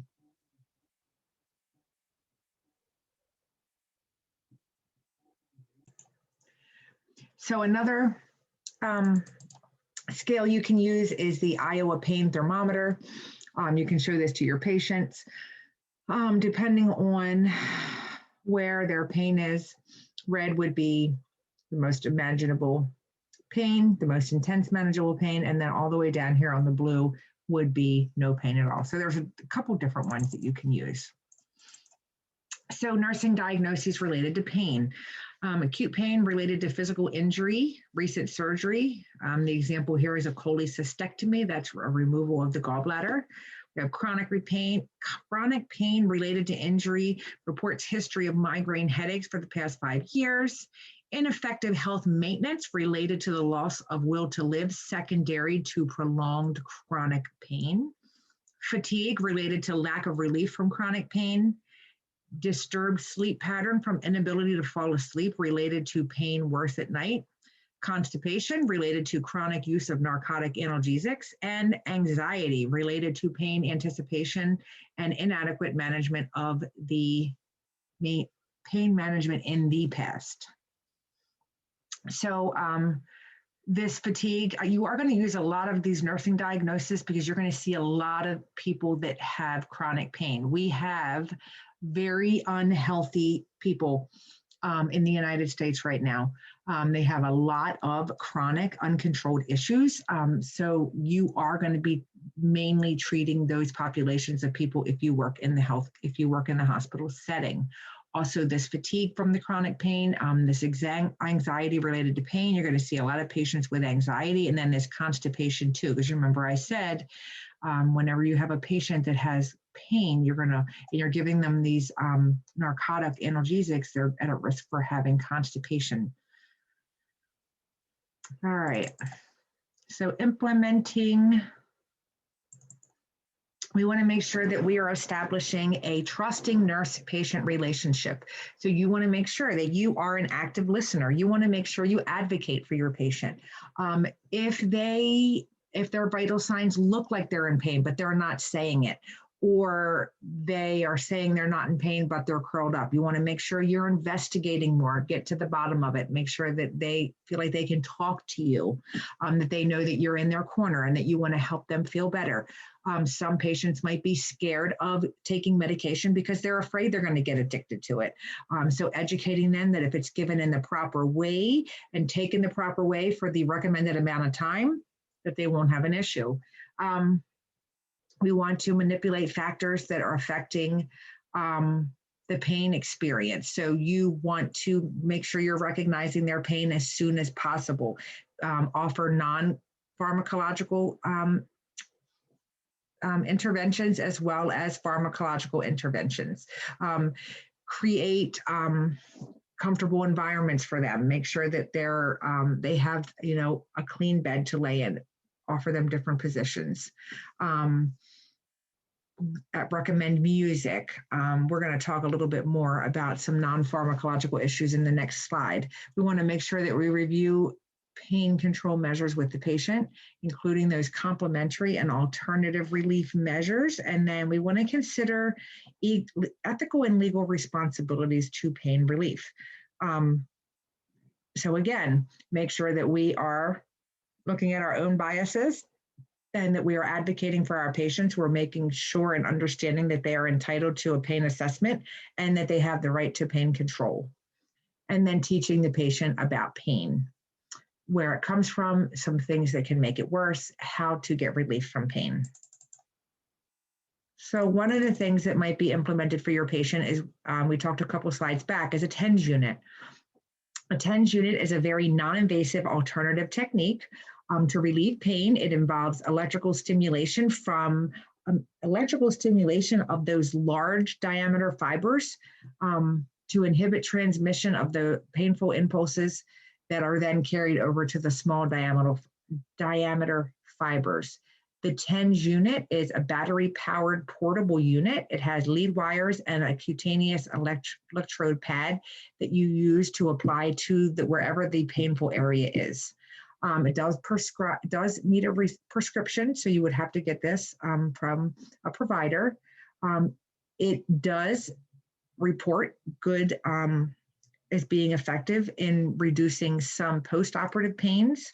It has been known to improve mobility after surgery.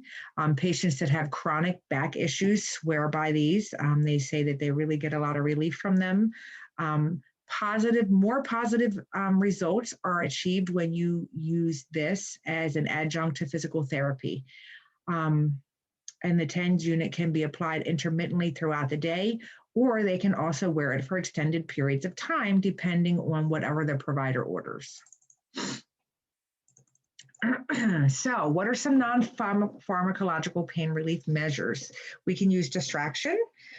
So we can use digital distraction. We can try television. We can try and change the subject sometimes to get their mind off of it. We can use humor, music, imagery, relaxation. So the ultimate goal is to reduce the effects of stress and stress-related illnesses on the body, get the patient to relax, try and forget about what's going on, provide a relaxing environment, warm blankets, some nice music. You can have cutaneous stimulation. Some people swear by hypnosis, that there are different centers around that offer hypnosis for a variety of different things, and pain is one of them. We have that biofeedback, therapeutic touch, animal facilitated therapy, which is phenomenal. So where the animals and the cats come in and they come through the hospital, and there have been multiple studies that show an increase with healing with patients that are around their dogs or the therapy dogs that come into the hospital. We can use tactile kinetic distraction. So this is actually holding or stroking a pet or rocking. So that can help with pain. And then there's acupuncture, which is based on, basically it believes that energy circuits in the body that nourish and supply all of the cells and organs for the body, they place needles at particular points where they know are affected by certain things in the body. And then they believe that the flow of energy is either increased or decreased, contributed to healing. Usually hospitals don't offer that. That's something that you would get, in a private source outside of the hospital. So this ladder, this step analgesic ladder, was recommended by the World Health Organization. They devised a 3-step analgesic ladder that recommends the appropriate progression of drugs and dosages that should be used to manage chronic pain effectively. The emphasis is on those individualizing treatment for each patient and using that ladder to provide attentive and aggressive pain relief. So you want to get the pain when it starts. You don't want to wait, because then it's harder to get ahead of that pain. And then you want to kind of be aggressive with what you are prescribing.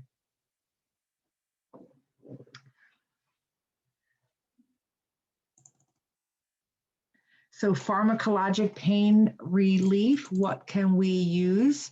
We can use drugs and non-drug interventions. So we said those analgesics, and then those non-pharmacological interventions that we just talked about on the previous slide.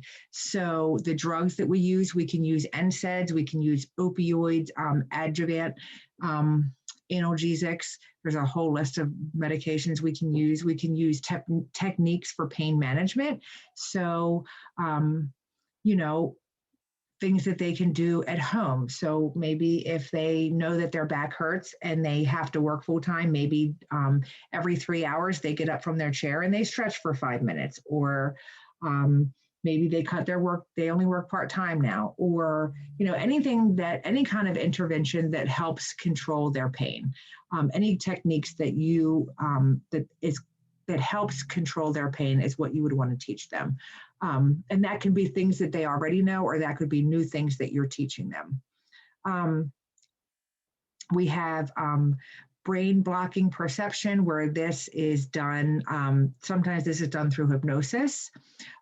We can interrupt pain transmitting chemicals with the use of different medications. We can combine analgesics. So Percocet is a great example of this. It's the codeine with the Tylenol. So you're using two different medications to control the pain. You can substitute sensory stimuli and then use medication or like the TENS to alter that pain transmission.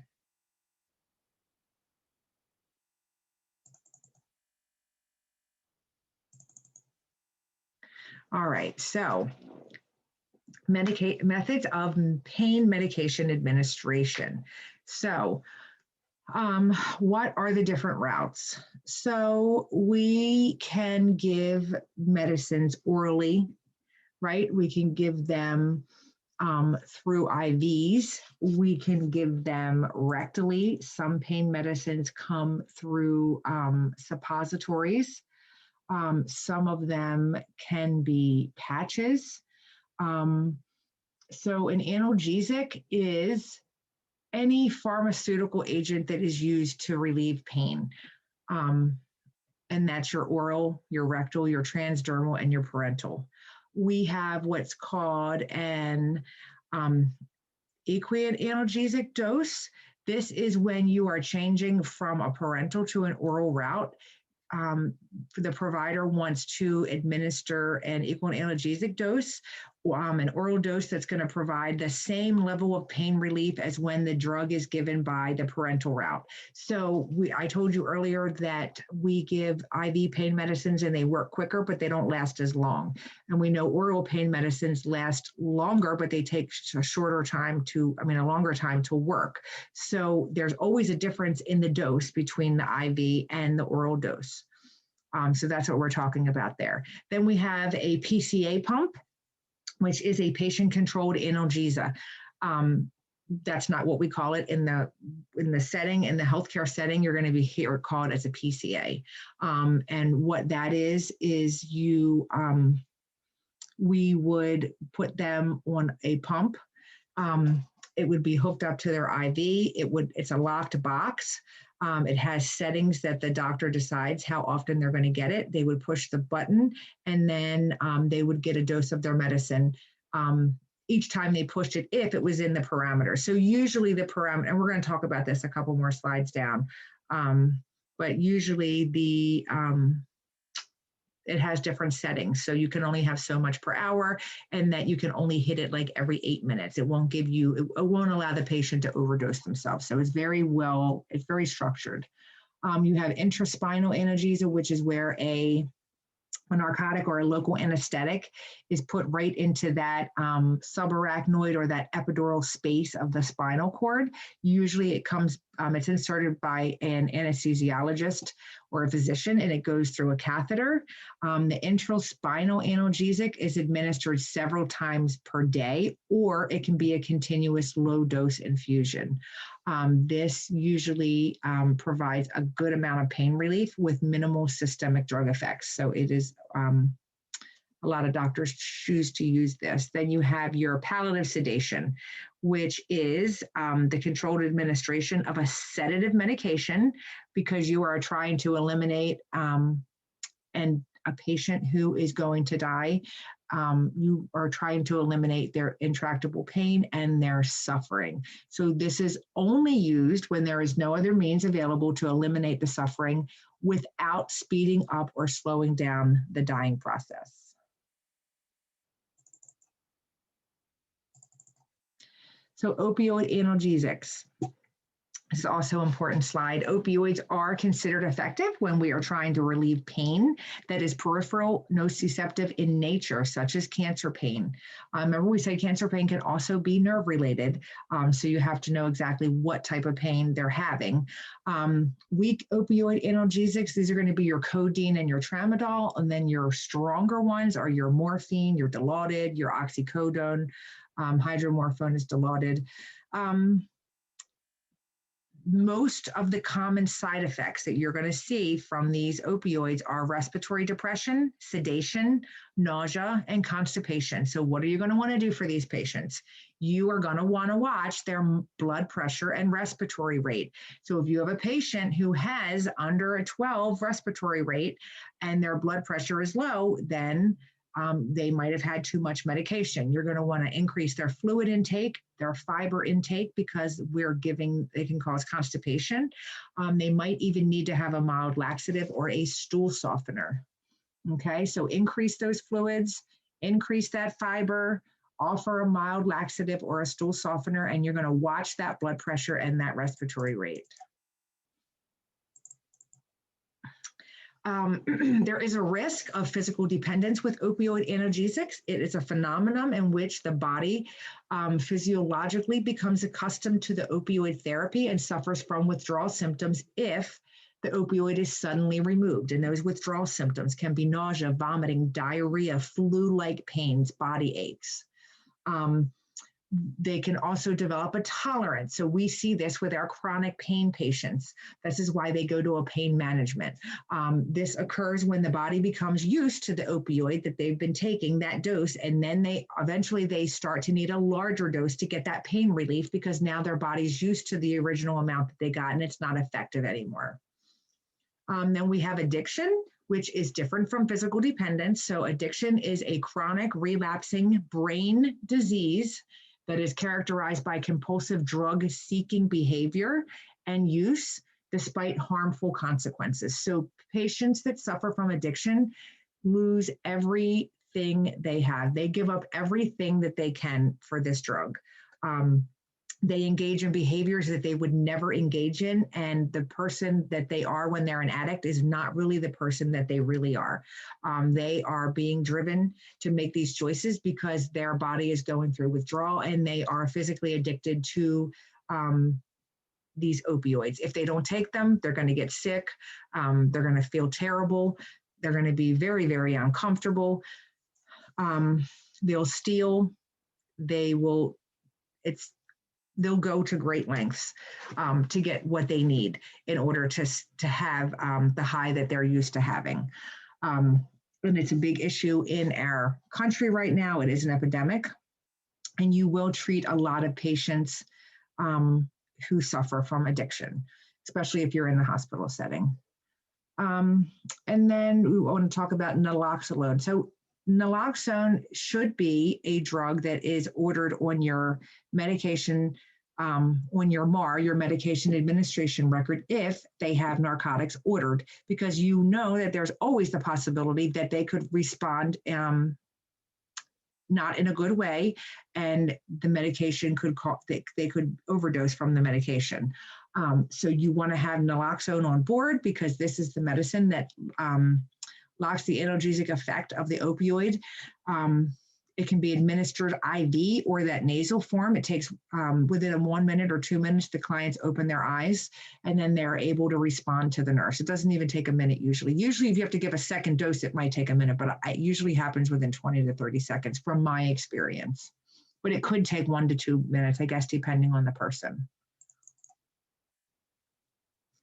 So this is the PCA pump that I was talking about. So this allows the nurse to regulate this intravenous infusion with small amounts of an analgesic as needed. So you see she's got that she's putting that medication vial in there. Once she puts it in there, she'll flip that plastic container down over top of it. She'll lock it with a key. So that way the patients can't adjust their dose and overdose themselves. It does go in through an IV. When the patient feels like they're in pain, they hit the button, and then that button activates the PCA to then deliver a small amount of that analgesic. That analgesic, if that small amount is already preset in the computer. So when your doctor orders a PCA pump, he will give you this entire parameter. This is if they want them to have a bolus first, sometimes they give them like a loading dose to kind of get them ahead of their pain. Then they start with the every 8 minutes where they can hit it. So they'll have the dose of the medication. They'll tell you how much they want, what's the maximum they want the patient to have in an hour. They'll tell you if they want it to be continuous. So sometimes they don't have to hit the button. They just get a continuous amount every 8 minutes on their own without hitting that button. And then sometimes it's just intermittent where they have to hit the button.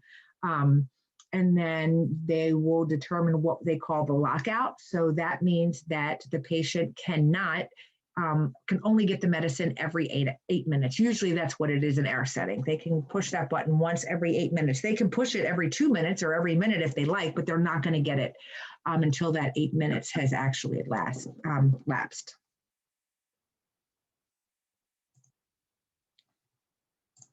So this is the placement of an epidural catheter. So what happens is they take this catheter, it's inserted in the mid-lumbar region into that epidural space between the wall of the vertebral canal and that dura mater, which is the outermost connective tissue membrane that surrounds the spinal cord. Usually the pain relief during the immediate post-operative phase, particularly after thoracic, abdominal, orthopedic, and vascular surgery. So I do see this on the surgical units when I go there. If they've had back surgeries, they do have sometimes this epidural that'll stay in for at least 24 hours afterwards. It's used in labor and delivery it's called an epidural, to help relieve the pain in that abdominal area. You do need to have a little preparation for this.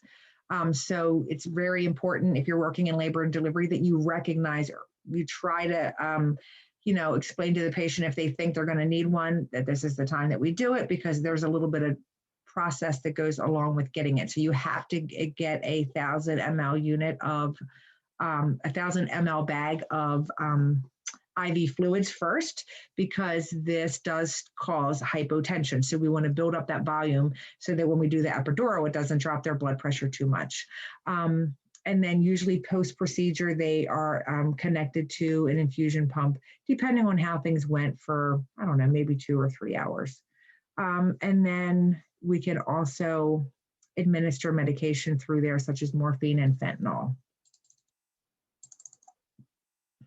So local anesthesia, so anesthetic agents can be applied topically to the skin or the mucous membranes, or they can be injected into the body to produce a very temporary loss of sensation and motor and autonomic function in localized areas. So sometimes we commonly give something called a pain patch.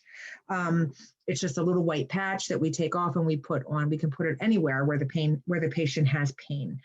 Some patients swear by them. Other patients say that they don't do anything. If it's a more severe chronic pain, I feel like they're not effective, but sometimes I do notice that it is effective for some of our patients. So then evaluating. So we're going to make sure that we evaluate everything that we implement, right?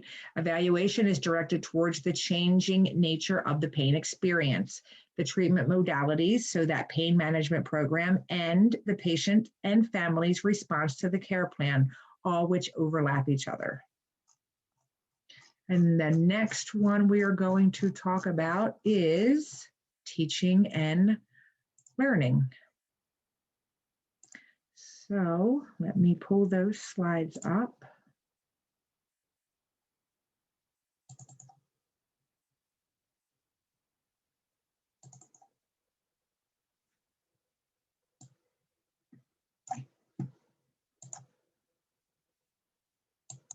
All right, teaching and learning in nursing. So what are our objectives? We want to, by the end of this PowerPoint, describe the steps of the teaching learning process, identify the 3 learning domains, describe the factors that influence patient compliance with the therapeutic plan, explain how to create and implement a culturally competent age-specific teaching plan for our patient, Name 3 methods for evaluating learning to make sure it's been effective.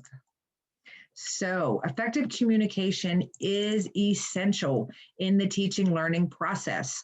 We have one of the most very important roles that we have is helping patients and their families learn how to respond to their healthcare problems. Some patients may lack the knowledge or even the self-care abilities that are needed to be able to achieve their goals. So we have to be able to communicate effectively with our patients.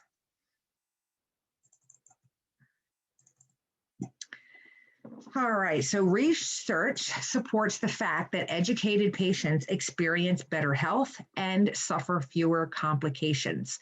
This results in fewer hospitalizations and emergency room, clinic, and healthcare provider visits. So this is what we want for our patients, right? To be successful, patient education must be ongoing and very interactive. It must also take into account the patient's care plan that we develop. We have to look at their education level, and we have to and their need for continuing care once they go home, or no matter what setting they're going to be in. So even if they're going to long-term care or if they're going home, we want to keep all those things in mind. What are our aims of teaching? So we want to be able to maintain and promote health, right? We want to help the patients who value their health, and we want them to develop healthy, strong, goal-oriented health practices. So we're going to teach about exercise and nutrition. Those are some of the topics. We also want to prevent illnesses. So we want to teach about first aid. And again, it could be some exercise and nutrition because we want to prevent those chronic injuries. We can teach about medications and treatments, and then we can also teach about community resources. This is just a couple. There are a lot of things that we as nurses teach. We can talk about restoring health. So once the patient becomes ill and they develop self-care, to their, developing what they might need to in regards with self-care to facilitate their recovery. We can educate about pre-op and post-op treatment. We can do lifestyle counseling, maybe for a patient that has a new ostomy bag. Maybe they had colon cancer and they had a part of their colon removed and now they have this ostomy bag. We can educate about immunizations, developmental considerations, obviously, with regards to immunizations, what health screening. So thinking about those women getting those mammograms at 40, getting those colonoscopies for men and women starting at age 50, educating about smoking cessation. We can help with facilitating coping. So assisting our patients to coming to terms with certain lifestyle modifications that they have to have, either just for recovery or for permanent health alterations, with the example of that new ostomy. So if this is going to be a permanent change for them, we're going to want to help them with coping because this is a whole new lifestyle change. Or the person who was just diagnosed with diabetes or who suffered a heart attack, they are probably going to have to make a drastic change to the lifestyle that they were living before. They're going to have to start exercising. They're going to have to change their diet. These drastic changes can be very overwhelming to patients. So we have to remember that as nurses, we are not only taking care of their patients and educating them, but we are educating their families and their friends, because when they leave us, they're going to go home with these people. We want these people to be able to help them and support them to come to terms with different health changes, with different changes in their health, and whatever lifestyle modifications that are required. We can also educate about stress management, different environmental alterations, the various community resources that we have, and any appropriate referrals if they need physical therapy, occupational therapy, any kind of self-help groups, things like that. So what should our focus of teaching be? So we want to prepare for receiving care. So once they get to the unit, we want to prepare them for what's going on with them. So if they came in with chest pain, they're probably going to go for a CT scan to see if they have a pulmonary embolism. They're probably going to go for an echo to see what their heart is like, if there's any kind of issues with their heart, and they're probably going to go for a stress test. So we're going to want to educate. We just don't want to say, oh, you're going to go for an echo and a stress test and a CT scan. You want to explain to them, well, we're going to send you for a CT scan. This is an X-ray where you're going to get some contrast. It's going to send the contrast throughout your body, and it's going to help us identify if maybe you have a pulmonary embolism, which could be causing your chest pain. So you really want to make sure that you're preparing them for the care that they receive. Then you're preparing them before discharge from the healthcare facility. So, Mrs. Jones, now you're going home. You were diagnosed with high blood pressure when you were here. So let's talk about what is going to be expected of you when you go home. You have this new medication. You're going to be taking metoprolol. 100 milligrams every morning. But before you take your blood pressure medicine, we're going to want you to monitor your blood pressure every single day. And this is what the range that we want your blood pressure to be in. If it's lower than that, we want you to discontinue your medication and then take it later in the afternoon. So these are just an example, but we want to make sure that when they go home, that they understand exactly what we're telling them and that they will be able to follow through with what we expect. And then, of course, we're going to document any of our patient education activities. So what topics did we talk about, and did they agree to it? Do they need more education? Those are some of the things that we would document.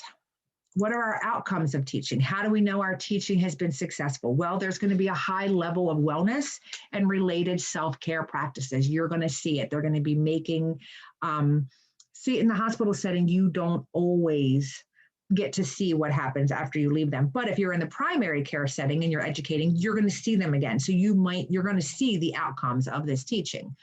So maybe they have high blood pressure and now they're walking 3 to 4 times a week. They're having diets that are low in fat and low in salt.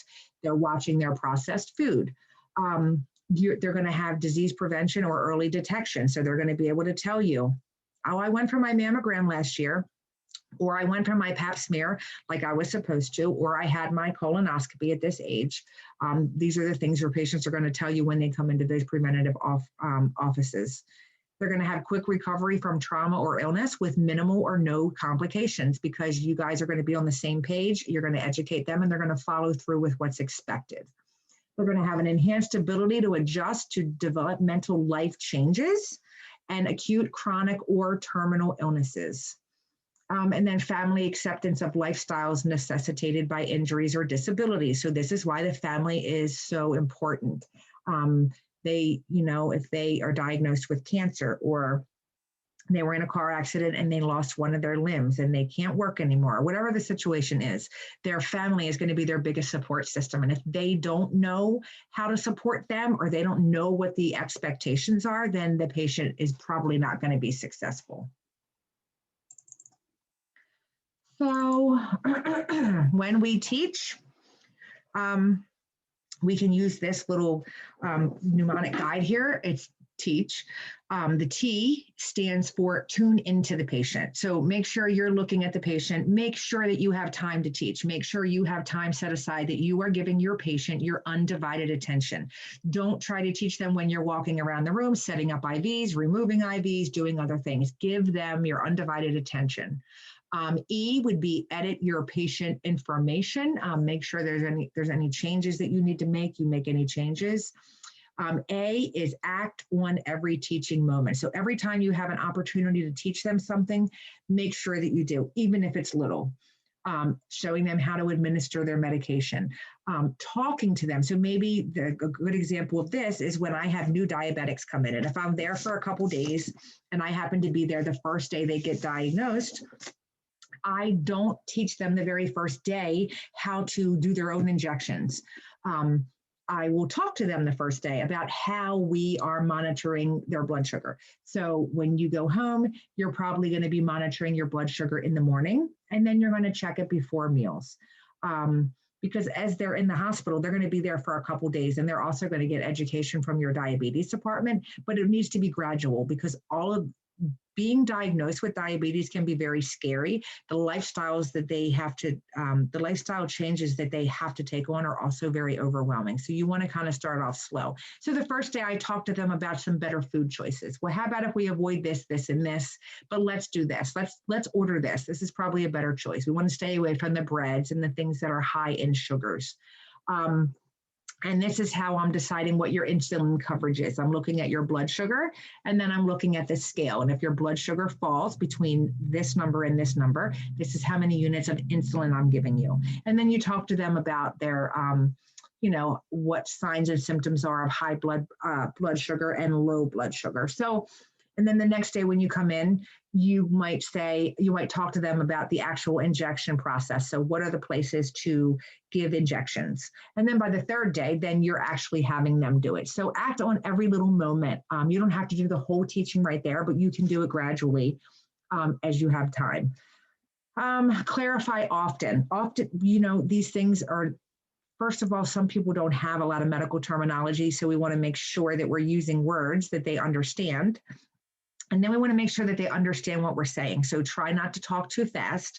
Tell them that if you say something that they don't understand, to please interrupt and please stop you, because you want to be able to go back and explain so that they completely understand everything. And then honor the patient as a partner in the education process, because you're both partners. It's a reciprocal relationship. You want something from them. They want something from you. You want them to get better. You want them to have better health. They want to get better. They need to know. They want to know how they can be healthier. So you're helping them, and they are helping you by accomplishing their goals. So you want to assess their learning needs and their learning readiness. So you want to make sure that you use appropriate sources of information. So if you have a patient who is blind, you probably don't want to print off a packet and put it at their bedside and say, here, you can read about diabetes. Not a good choice. You want to make sure that if you are printing off information and you have a patient of a different ethnicity or background, you want to use it, make sure it's in their language. So if you have a patient that primarily speaks Spanish, you can go into your computer and choose the language that you want to print. So make sure that if English is not their primary language, or if they prefer it in another language, maybe for loved ones, that you print in the right language. If they don't learn by you just telling them, make sure you do things that are hands-on. So maybe explaining to the patient how to administer their insulin doesn't work for them. Maybe they just say, look, I don't learn like that. Just give it to me and tell me what to do. Okay, so make sure you're using all appropriate sources. And then you want to identify the knowledge, attitudes, or skills that are going to be needed by the patient and the family.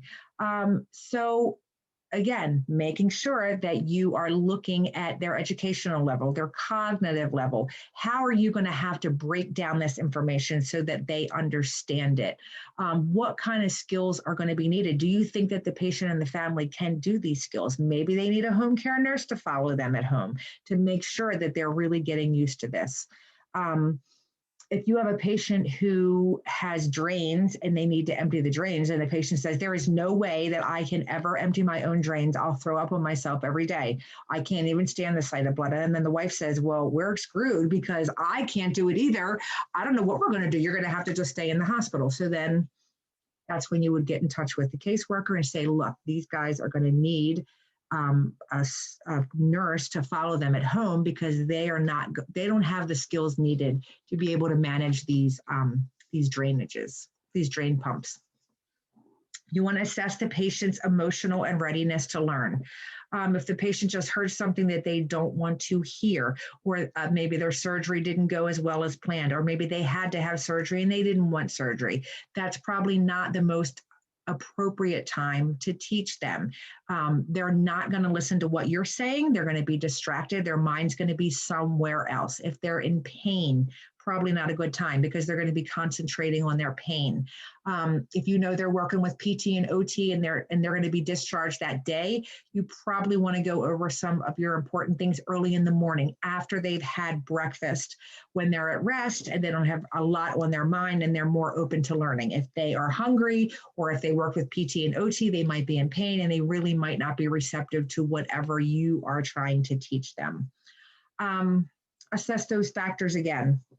Age, developmental level, do they have any family support, financial resources, any kind of cultural influences, what is their literacy level, and then of course any language barriers. And then you want to develop critical pathways or teaching plans that totally span those care delivery settings from hospital to home. And then so you can completely take advantage of those optimal learning services. And then you want to identify the patient's strengths. So we don't want to just focus on the bad things. We want to focus on the good things. So what can they do? And you want to make sure that you pass that on to your patient. And then, especially the patients that's scared to go home and they say, oh, I can never take care of this ostomy. I can't do this. You know what, Mrs. Jones, I've seen you in here. I've seen the way you get around the room. Just by talking to you, I can tell you're a strong woman. I know that you can do this if I teach you. You want to give them a lot of reinforcement. Your sources of information are going to come primarily from the patient, depending their level of cognitive ability. In some cases, it might not be the patient. It's going to be their caregiver or a loved one, but most of the time it will be their patient. But you also want to listen to the significant other if they have good input. And then that secondary source of information, you're going to go to that's where your family members would be, your caregivers. And then your medical records is going to be your secondary source of information. So the primary source of information, we get that directly from the patient. Secondary, those medical records, family members, friends, and caregivers.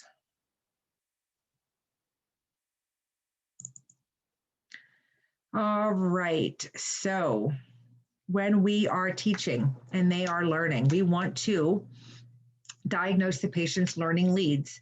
We want to be realistic. We want to validate with the patient or family through conversations, questionnaires, and checklists. We want to make sure that they can really do what we're expecting of them, okay? We don't want to have these far-fetched things that they won't be able to do when they go home.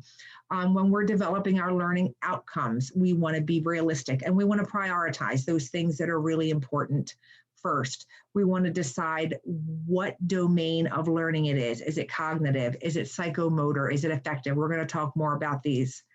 We want to identify specific, attainable, measurable, short-term and or long-term goals for our patients' learning. We want to make sure that the behavioral changes are realistic and that they're in the context of that patient's resources and their lifestyle. And then we want to decide which domain of learning is involved and include the patient and the family unless the patient values these outcomes.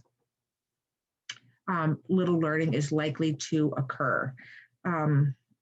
These are all important things if we want optimal learning.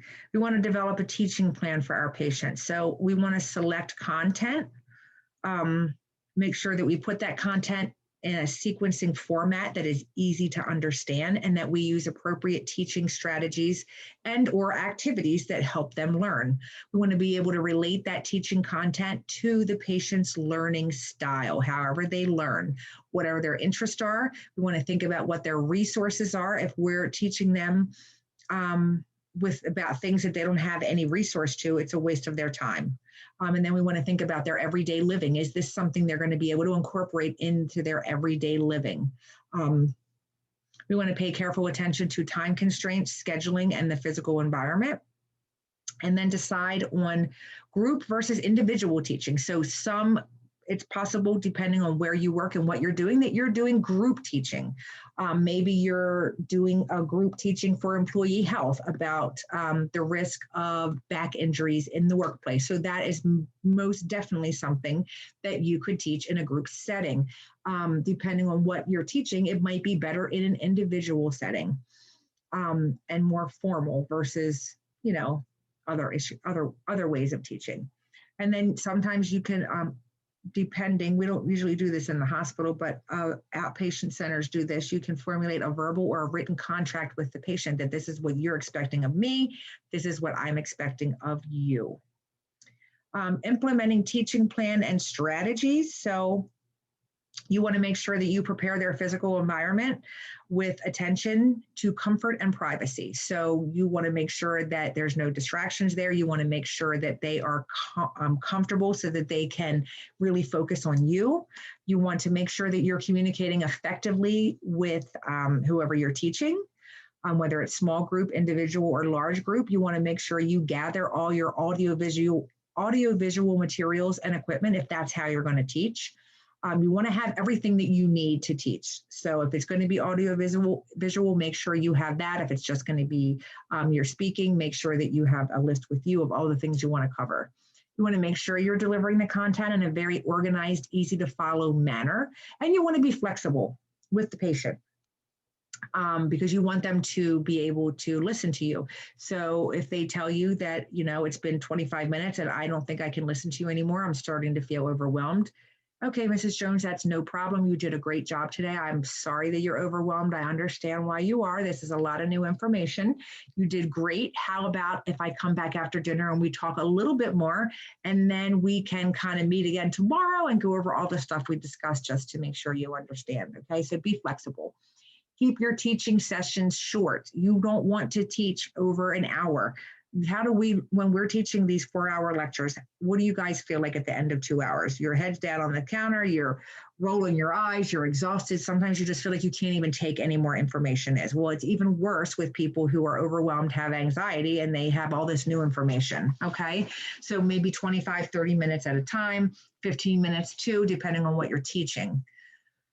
You want to be able to relate the material to patients' life experiences. So if that's why you want to find out what their life situation is like, what is their everyday patterns of living look like, so that you can help incorporate this material into their everyday living.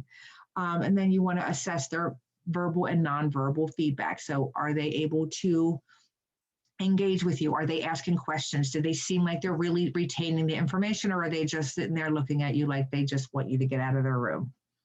And then you want to evaluate their learning. So you can observe a return demonstration. We know that's the best way to, when we want someone to do something at home, we have them do it for us in the hospital. Well, can you show me how you would administer these 3 units of insulin?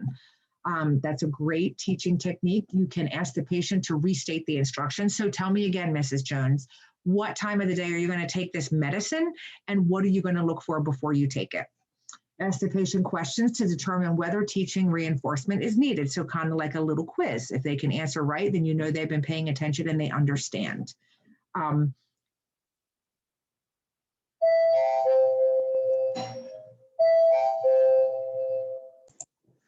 And then we want to make sure we evaluate the learning. So we want to evaluate whether the learner outcomes were met. We want to reinforce and celebrate learning. So how do we evaluate their teaching? We can do patient questionnaires, and then we can do self-evaluations. If they have not met their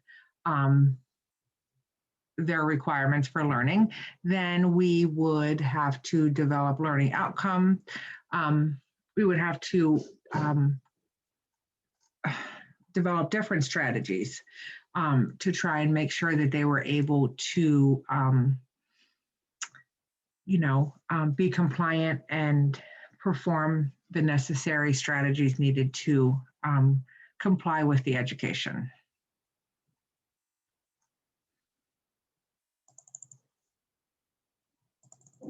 All right, so we know that people learn throughout their entire life, although what they learn and how they learn occurs, it changes according to their developmental stages. So we are capable of learning, but how it occurs can change according to those different developmental stages. There are 3 critical developmental areas that we need to consider when we develop a teaching plan. That's the patient's physical maturation and their abilities, their psychosocial development, and their cognitive capacity. So developing successful teaching plans for developmental ages, school-age children are capable of logical reasoning, so therefore they should be included in their plans of care. teaching strategies that include clear explanations and reasons for those interventions or reasons for certain procedures should be stated in simple and a logical manner, and those are how they are most successful. Adolescents recognize the need for independence and trusting relationships with respect to their opinion. So you would want to keep that in mind. And then older adults incorporate extra time, shorter sessions, and then we have to make sure we're accommodating for sensory deficits and reduce the environmental distractions. And we want to relate new information to familiar activities or information. All right, so factors that affect learning.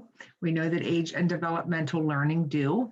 So child and adolescent learners, they have a shorter attention span and they have a need for nurturing. You have to consider their motor development and their peers. You want to, information should be simplified to include only the most basic facts with concrete examples or demonstrations. Those are more effective for child and adolescent learners. We did say that the school-age children are capable of logical reasoning, and we want to make sure we include them in that teaching learning process. Cognitive processes of adolescents are similar to those of adults. So the content and strategies of patient teaching for this group very closely resemble the strategies that we use for adults.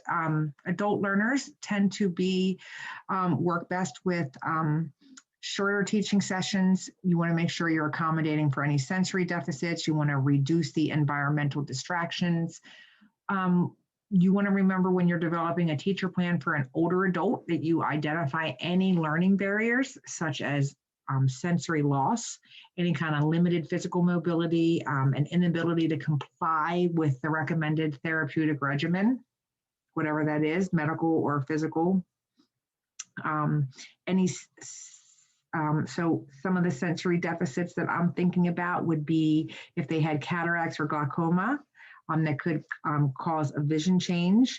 That they would need to have adequate lighting if you were teaching them or showing them something. Sometimes they have a decrease in peripheral vision, which requires that when you're teaching them that you keep the materials directly in front of them or they won't be able to see it. And then of course, there's always the hearing loss, which makes it hard for them to understand us. So you would want to make sure that you speak slowly and clearly and stand in front of the patient. And then there are different family support networks. So we have, we call it COPE, which is creativity, optimism, planning, and expert information. So the C stands for creativity. So this is helping the family overcome obstacles that are causing them to not be able to carry out their healthcare management. And we want to be able to teach them different alternatives to help them achieve their goals. Optimism is us helping the family caregivers learn how to view the caregiving situation with confidence that they can handle whatever comes their way. Planning is helping the family learn how to plan for the future, any other problems that could happen in the future, and how to develop a contingency plan in case those problems do happen. And then E is expert information, so helping the family learn how to obtain expert information from a various number of healthcare providers and about what to do in specific situations. So if those patients have this information, it empowers them and their caregivers by encouraging them. And then they know that if something does change in their plan, that they can solve the problem because they have the tools necessary. So we know finances can be an issue for some patients. We need to make sure we're evaluating this because they might not be able to afford or follow that new treatment regimen. You want to know that before they go home, not when they go home and they say, oh, my medication isn't covered, so I can't take it for my high blood pressure. And then they come back in 5 months with a stroke because they never took the blood pressure medication. You should evaluate their resources. And then refer patients and family members to, you would want to contact a social worker at the hospital, or in a primary care setting, you would want to recommend some community-based support groups and different funding resources that your community has. You want to think about those cultural influences. So the need to provide client care in a culturally competent manner. The society that we work and live in is very diverse. We're going to provide care for patients from many different cultural and ethnic backgrounds. So we want to make sure we identify language deficits or barriers and develop strategies to address them. And we want to make sure we're clearly communicating to them. We don't want to assume that just because a family member is adequately translating information to the patient, that the patient understands it, okay? We want to make sure we check for language deficits. Clearly communicating is going to be essential if we're going to implement that nursing care plan. And then health literacy. This is the ability to be able to read, understand, and act on health information. So the teach back method is very effective in assessing health literacy. Cultural competent teaching. You want to develop an understanding of that patient's culture. Do some research. Refer back to your nursing books and literature. Ask another employee of the same culture. Get some ideas from them. Work with a multicultural team in developing educational programs for your patient. Make sure you're aware of personal assumptions, biases, and prejudices. Understand the core cultural value of the patient, what their values are, or if it's a group, and make sure that you discuss with the patient what their goals are, because that's the most important thing. We want to know what their goals are because we want to help them to achieve it. Develop written materials in that patient's native language, and then we can use the testimonials of people with the same cultural background as the patient. Then we have, let's see, the 3 learning domains. So we have CAP. So C is for cognitive. So cognitive learning is storing and recalling of new knowledge in the brain. So the patient describes how salt intake is going to affect their blood pressure. That's an example. Cognitive learning includes intellectual behaviors, such as the acquisition of knowledge, comprehension, and application. So being able to use abstract ideas in concrete situations. And then analysis, which is relating ideas in an organized way. We have psychomotor learning, which is learning in a physical skill involving the integration of mental and muscular movement. An example of that would be the patient demonstrates how to change his leg dressing using the clean technique. And then we have affective, which is changing attitudes, values, and feelings.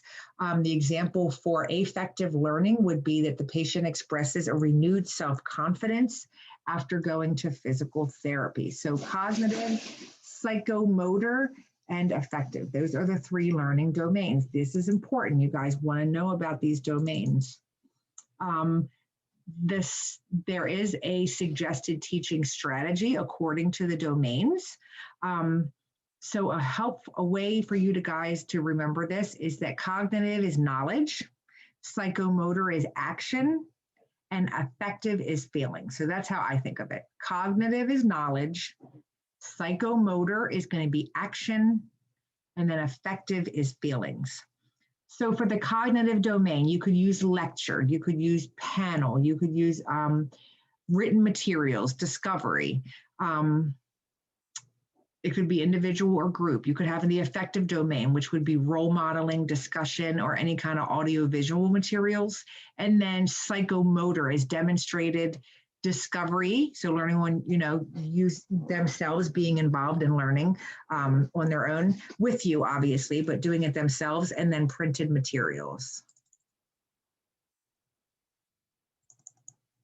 So cognitive learning is storing and recalling of new knowledge in the brain. So cognitive learning is knowledge. We have the acquisition of knowledge, comprehension and application, which is using abstract ideas in concrete situations. You have analysis, which is your patient being able to relate those ideas in an organized manner. So giving a report regarding a patient in a shift change report. So that's relating all of the ideas in an organized manner. Synthesis is assimilating parts of information as a whole. Evaluation is judging the worth of body information. So this would be learning from a lecture or reading through a design pamphlet on some certain material that they want you to learn. Cognitive teaching methods, so we can do panel discussions that we deliver factual material or share experiences or emotions. So this is, you could use a lecture for large groups, more interactive, which will produce better learning. You can do question and answer sessions. You could be programmed instruction, computer assisted instruction programs. You could do role play and discovery. So discovery is very good for identifying, it helps with problem solving techniques, and it encourages independent thinking. And then you can use independent projects. You could assign a project or some kind of field experience.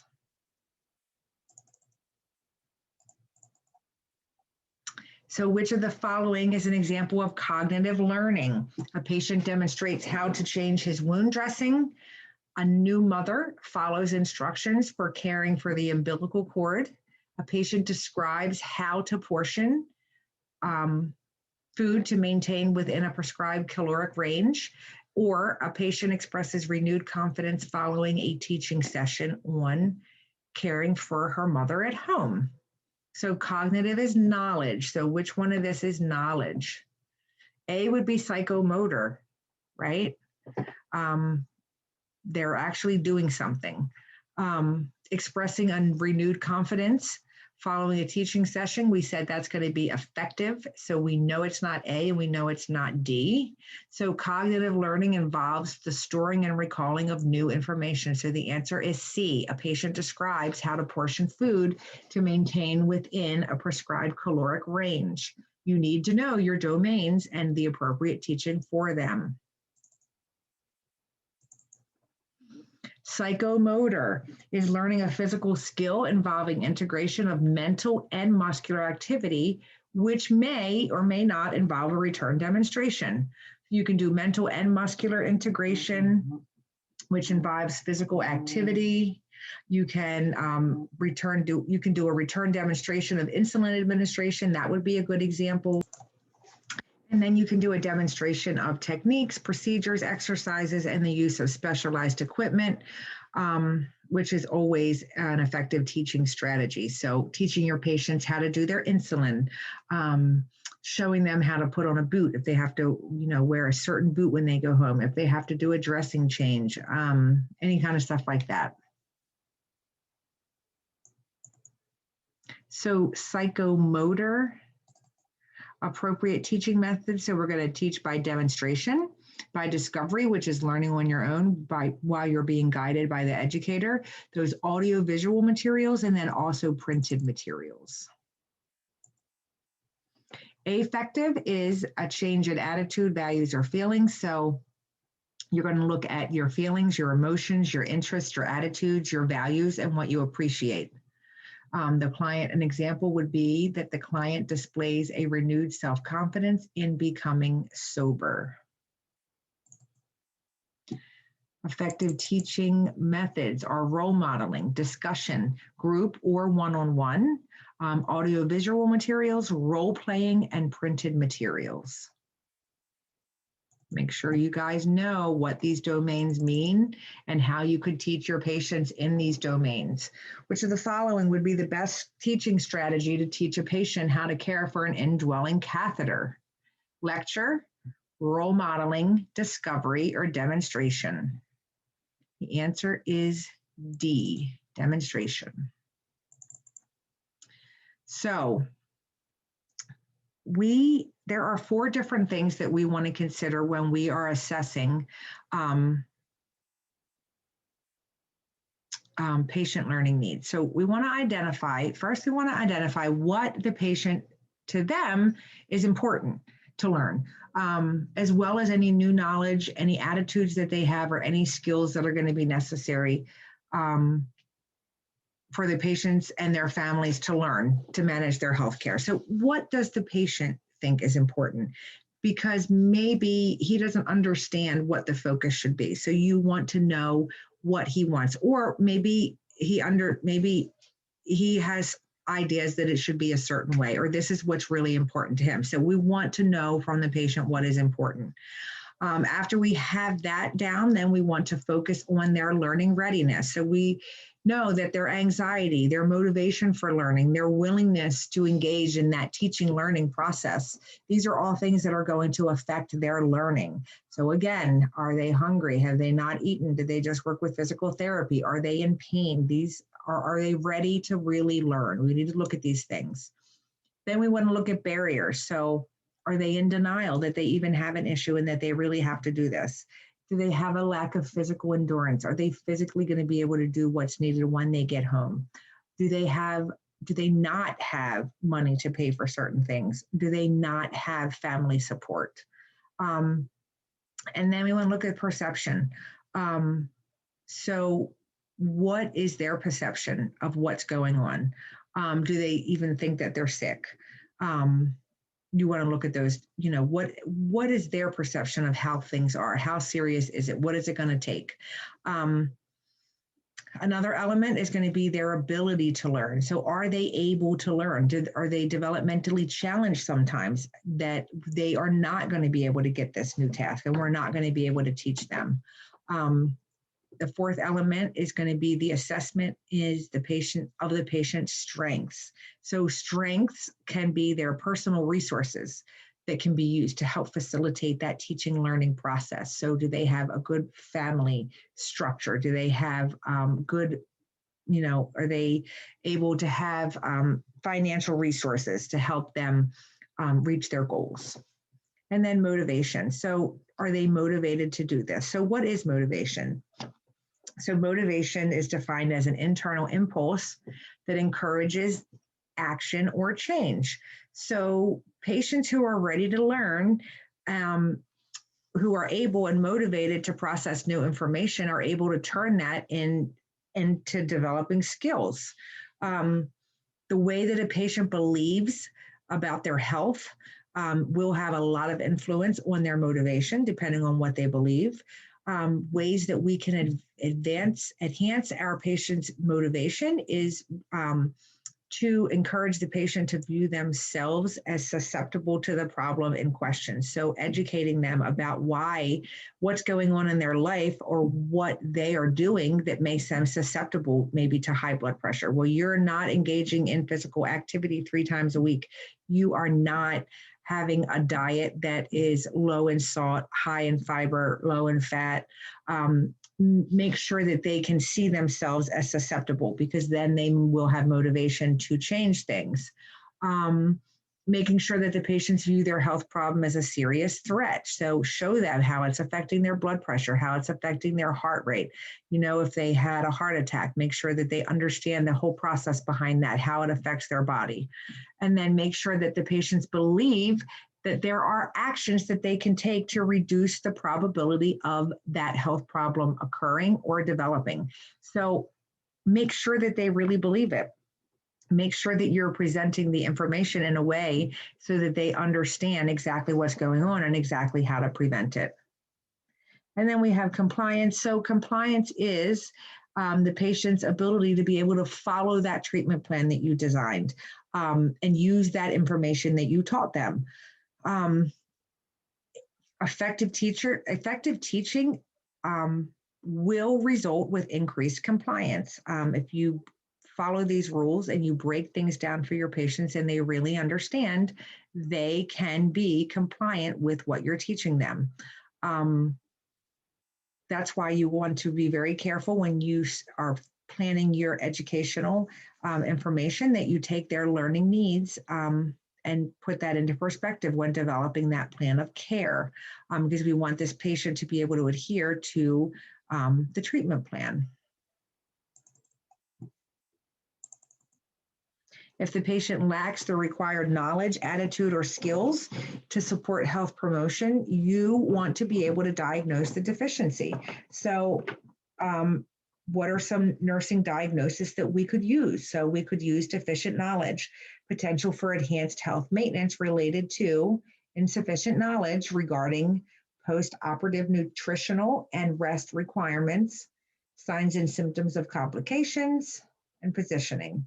We could use ineffective health maintenance related to deficient knowledge regarding transmission, symptoms, treatment of sexually transmitted diseases. We could just use non-compliance.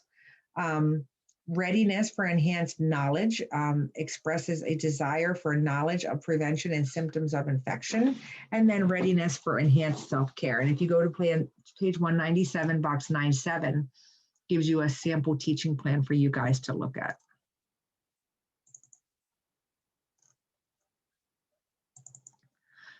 Outcome identification and planning. Planning for learning is going to involve that development of that teaching plan. Teaching plans are very, very similar to the nursing plans that we develop. They both follow the steps of the nursing process. There are standardized teaching plans that are available for your major topics, like just to name a few: stroke, cardiovascular disease, arthritis, things like that. But then you want to take that standardized plan and tailor it to your patient's learning needs and their abilities, just like you would tailor your care plan in the hospital for your patients. When you really put that time in and you make sure that your planning is very thoughtful, this is going to maximize your patient's learning, and it's going to ensure that they make the most efficient use of your time and your skills, and that they are compliant with what you develop for them. So teaching strategies, what kind of formats can we use to teach our patients? Well, we can use a lecture. We could use discussions. We could use panel discussions. A panel discussion is a presentation from an individual, a presentation of information by two or more people. We can use a demonstration. So we can demonstrate procedures, techniques, exercises, using special equipment. We can combine it with a lecture and a discussion. These are very, very effective strategies. We can use discovery, which is where you have a problem or a situation is presented to a group or an individual patient who is then guided to discover the solution or approach. You have role playing. So role playing gives the learners a chance to experience, relive, or anticipate an event. You would explain a certain scenario to a patient and then allow the patient to play out the scene with you or with maybe a family member or another learner. You can use role playing with children. It works a lot. We also use it with emotional traumas, and we use it when we're planning for possible traumas in the future. So you can use audiovisual materials. You guys know what that is. So PowerPoints, art clips, flip charts, diagrams. You can use printed materials, which would be your brochures, your fact sheets, and your pamphlets. You can use programmed instructions. So that would be like a self-paced learning on a computer or in a book. And then you use any web-based instruction and technology. And I think we all know what that is because we're doing that now.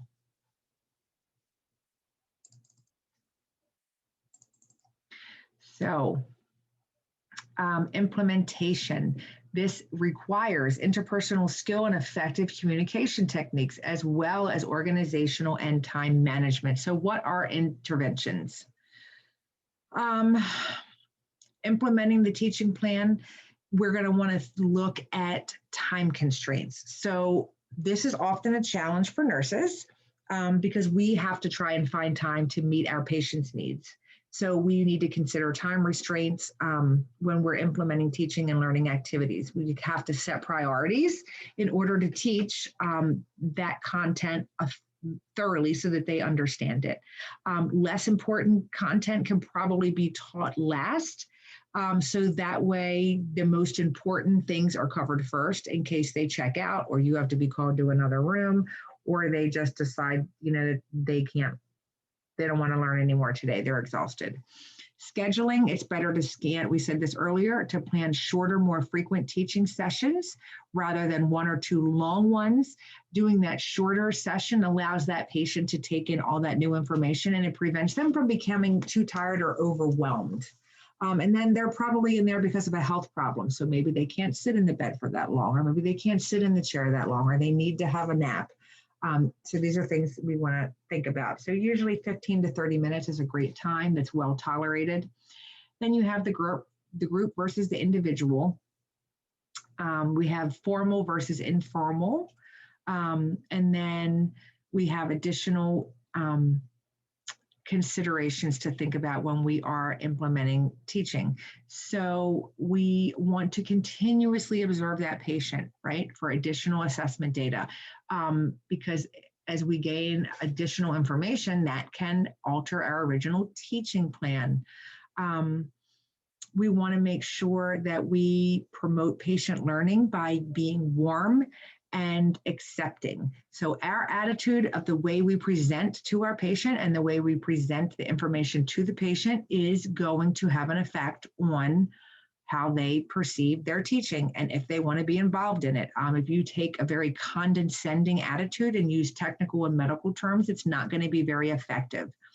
You want to make sure you're creating a physical environment that is comfortable for teaching. Make sure you have adequate space, make sure you have good lighting, make sure that they're comfortable, that there's good ventilation, it's not too hot, not too cold. And then you also want to make sure you're providing privacy. So it's just you and the patient. Make sure you're reviewing that patient's expectation and role as the learner. You want to avoid any misunderstandings. You all want to be on the same page.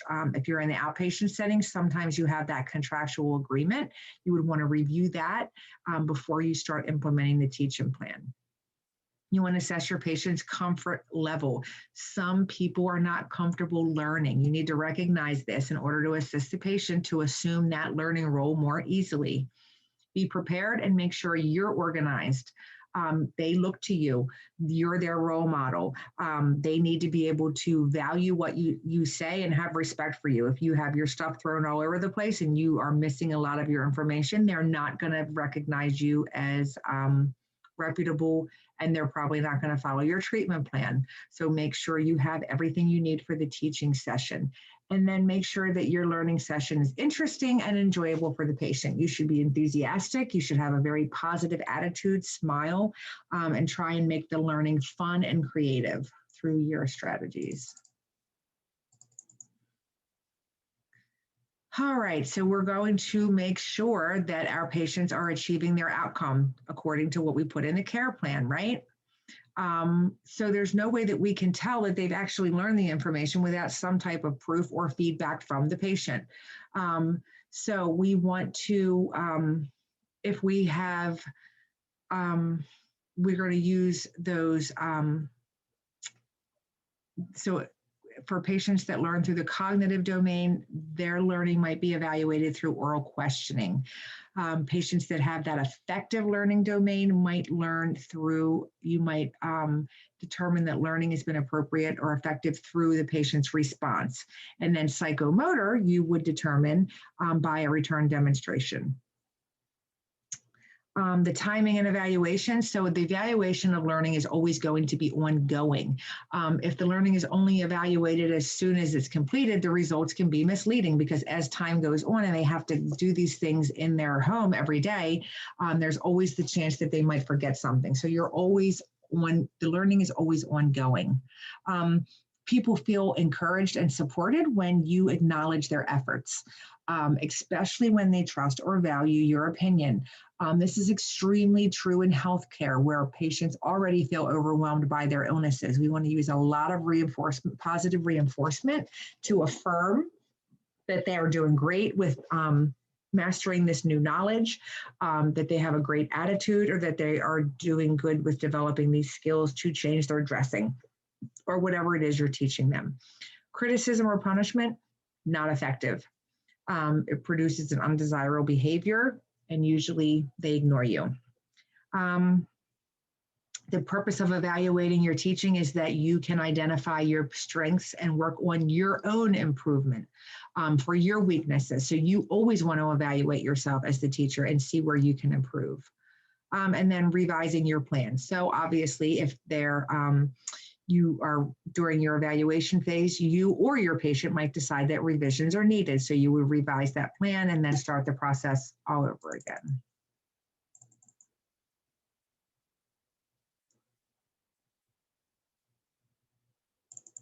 All right, so proof of learning and learning outcomes stated in the teaching plan. So we just talked about that actually.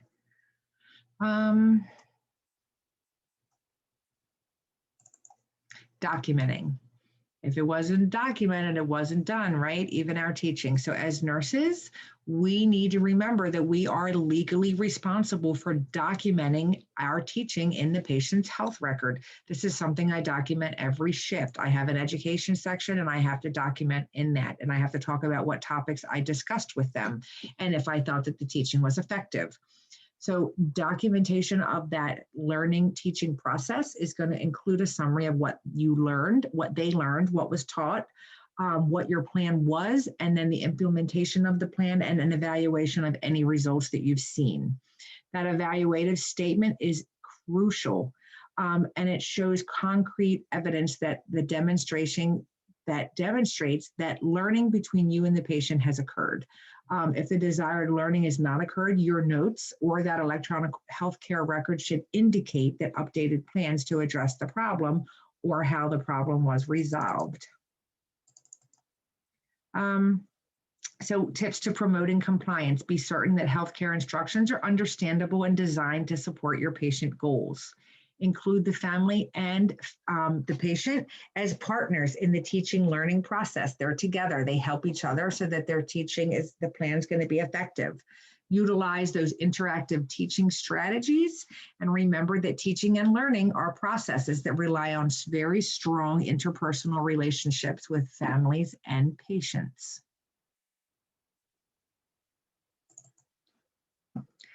So we said this earlier, factors that influence patient compliance with that therapeutic plan. It could be that you don't have enough time to spend with the patient. Maybe you scheduled too much and you didn't have enough time for them. Maybe they would respond better in a group versus individual or vice versa. And the same thing with formal versus informal. And then maybe their physical environment wasn't comfortable. Maybe you tried to teach them after physical therapy. Maybe their room is too hot. Maybe they were hungry or they feel nauseous or they were in pain.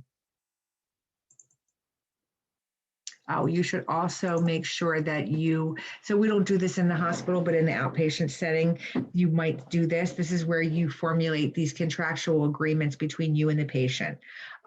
So it is an agreement between you and the learner. So that's the patient. You list your goals. You talk about your goals. You put them in this contractual agreement. It is mutually agreed upon between you and the patient. It's pretty informal usually. It's not anything legal and binding, but it can help that patient to be motivated. And it can also help the teacher to make sure that they follow through to help that patient do what's necessary to meet those learning outcomes. And then it kind of clarifies everybody's responsibility and thoughts of what their roles are. It just is nice to look back on. And it's good for the patient because then they realize, okay, this is what I have to do. This is my part in all this. So what are some common teaching mistakes? Or when we ignore those restrictions of the patient's environment, when we fail to accept that patients have the right to change their mind, because just because we know what's good for them and we think they should do it does not mean that they will. It can be very frustrating, okay? But we do have to understand that they do have the right to change their mind. Using medical jargon, things that they won't understand, failing to negotiate goals, pushing your agenda. If you keep saying this is what has to be done, they're going to shut down and they're not going to want to do anything. Duplicating teaching that other team members have always done. So don't go over the same thing. If PT already educated them about something, taught them about something, and they have a clear understanding, you don't have to keep reiterating it. Take that time to do something new that they need help with. Overloading the client with information. We talked about shorter sessions, 15 to 30 minutes. Choosing the wrong time for teaching after PT, if they're in pain, if they're tired or hungry. Not evaluating what the patient has learned, and then not reviewing educational media or relying exclusively on media. So you can include it, but you don't want it to be your only source. You need to be able to teach them things yourself. And then failing to document client teaching and the plan for follow-up or teaching reinforcement. Make sure when you're teaching that you are sincere and honest. Avoid too much detail and stick to the basics. Ask questions. Make sure that they understand. Root for the patient. Be their cheerleader. Encourage them. Use simple vocabulary. Vary the tone of your voice. Keep your content clear and understandable. And listen and don't interpret. And that was it for week 10, comfort, rest, and sleep, comfort, pain management, and teaching and learning. It's a lot of material.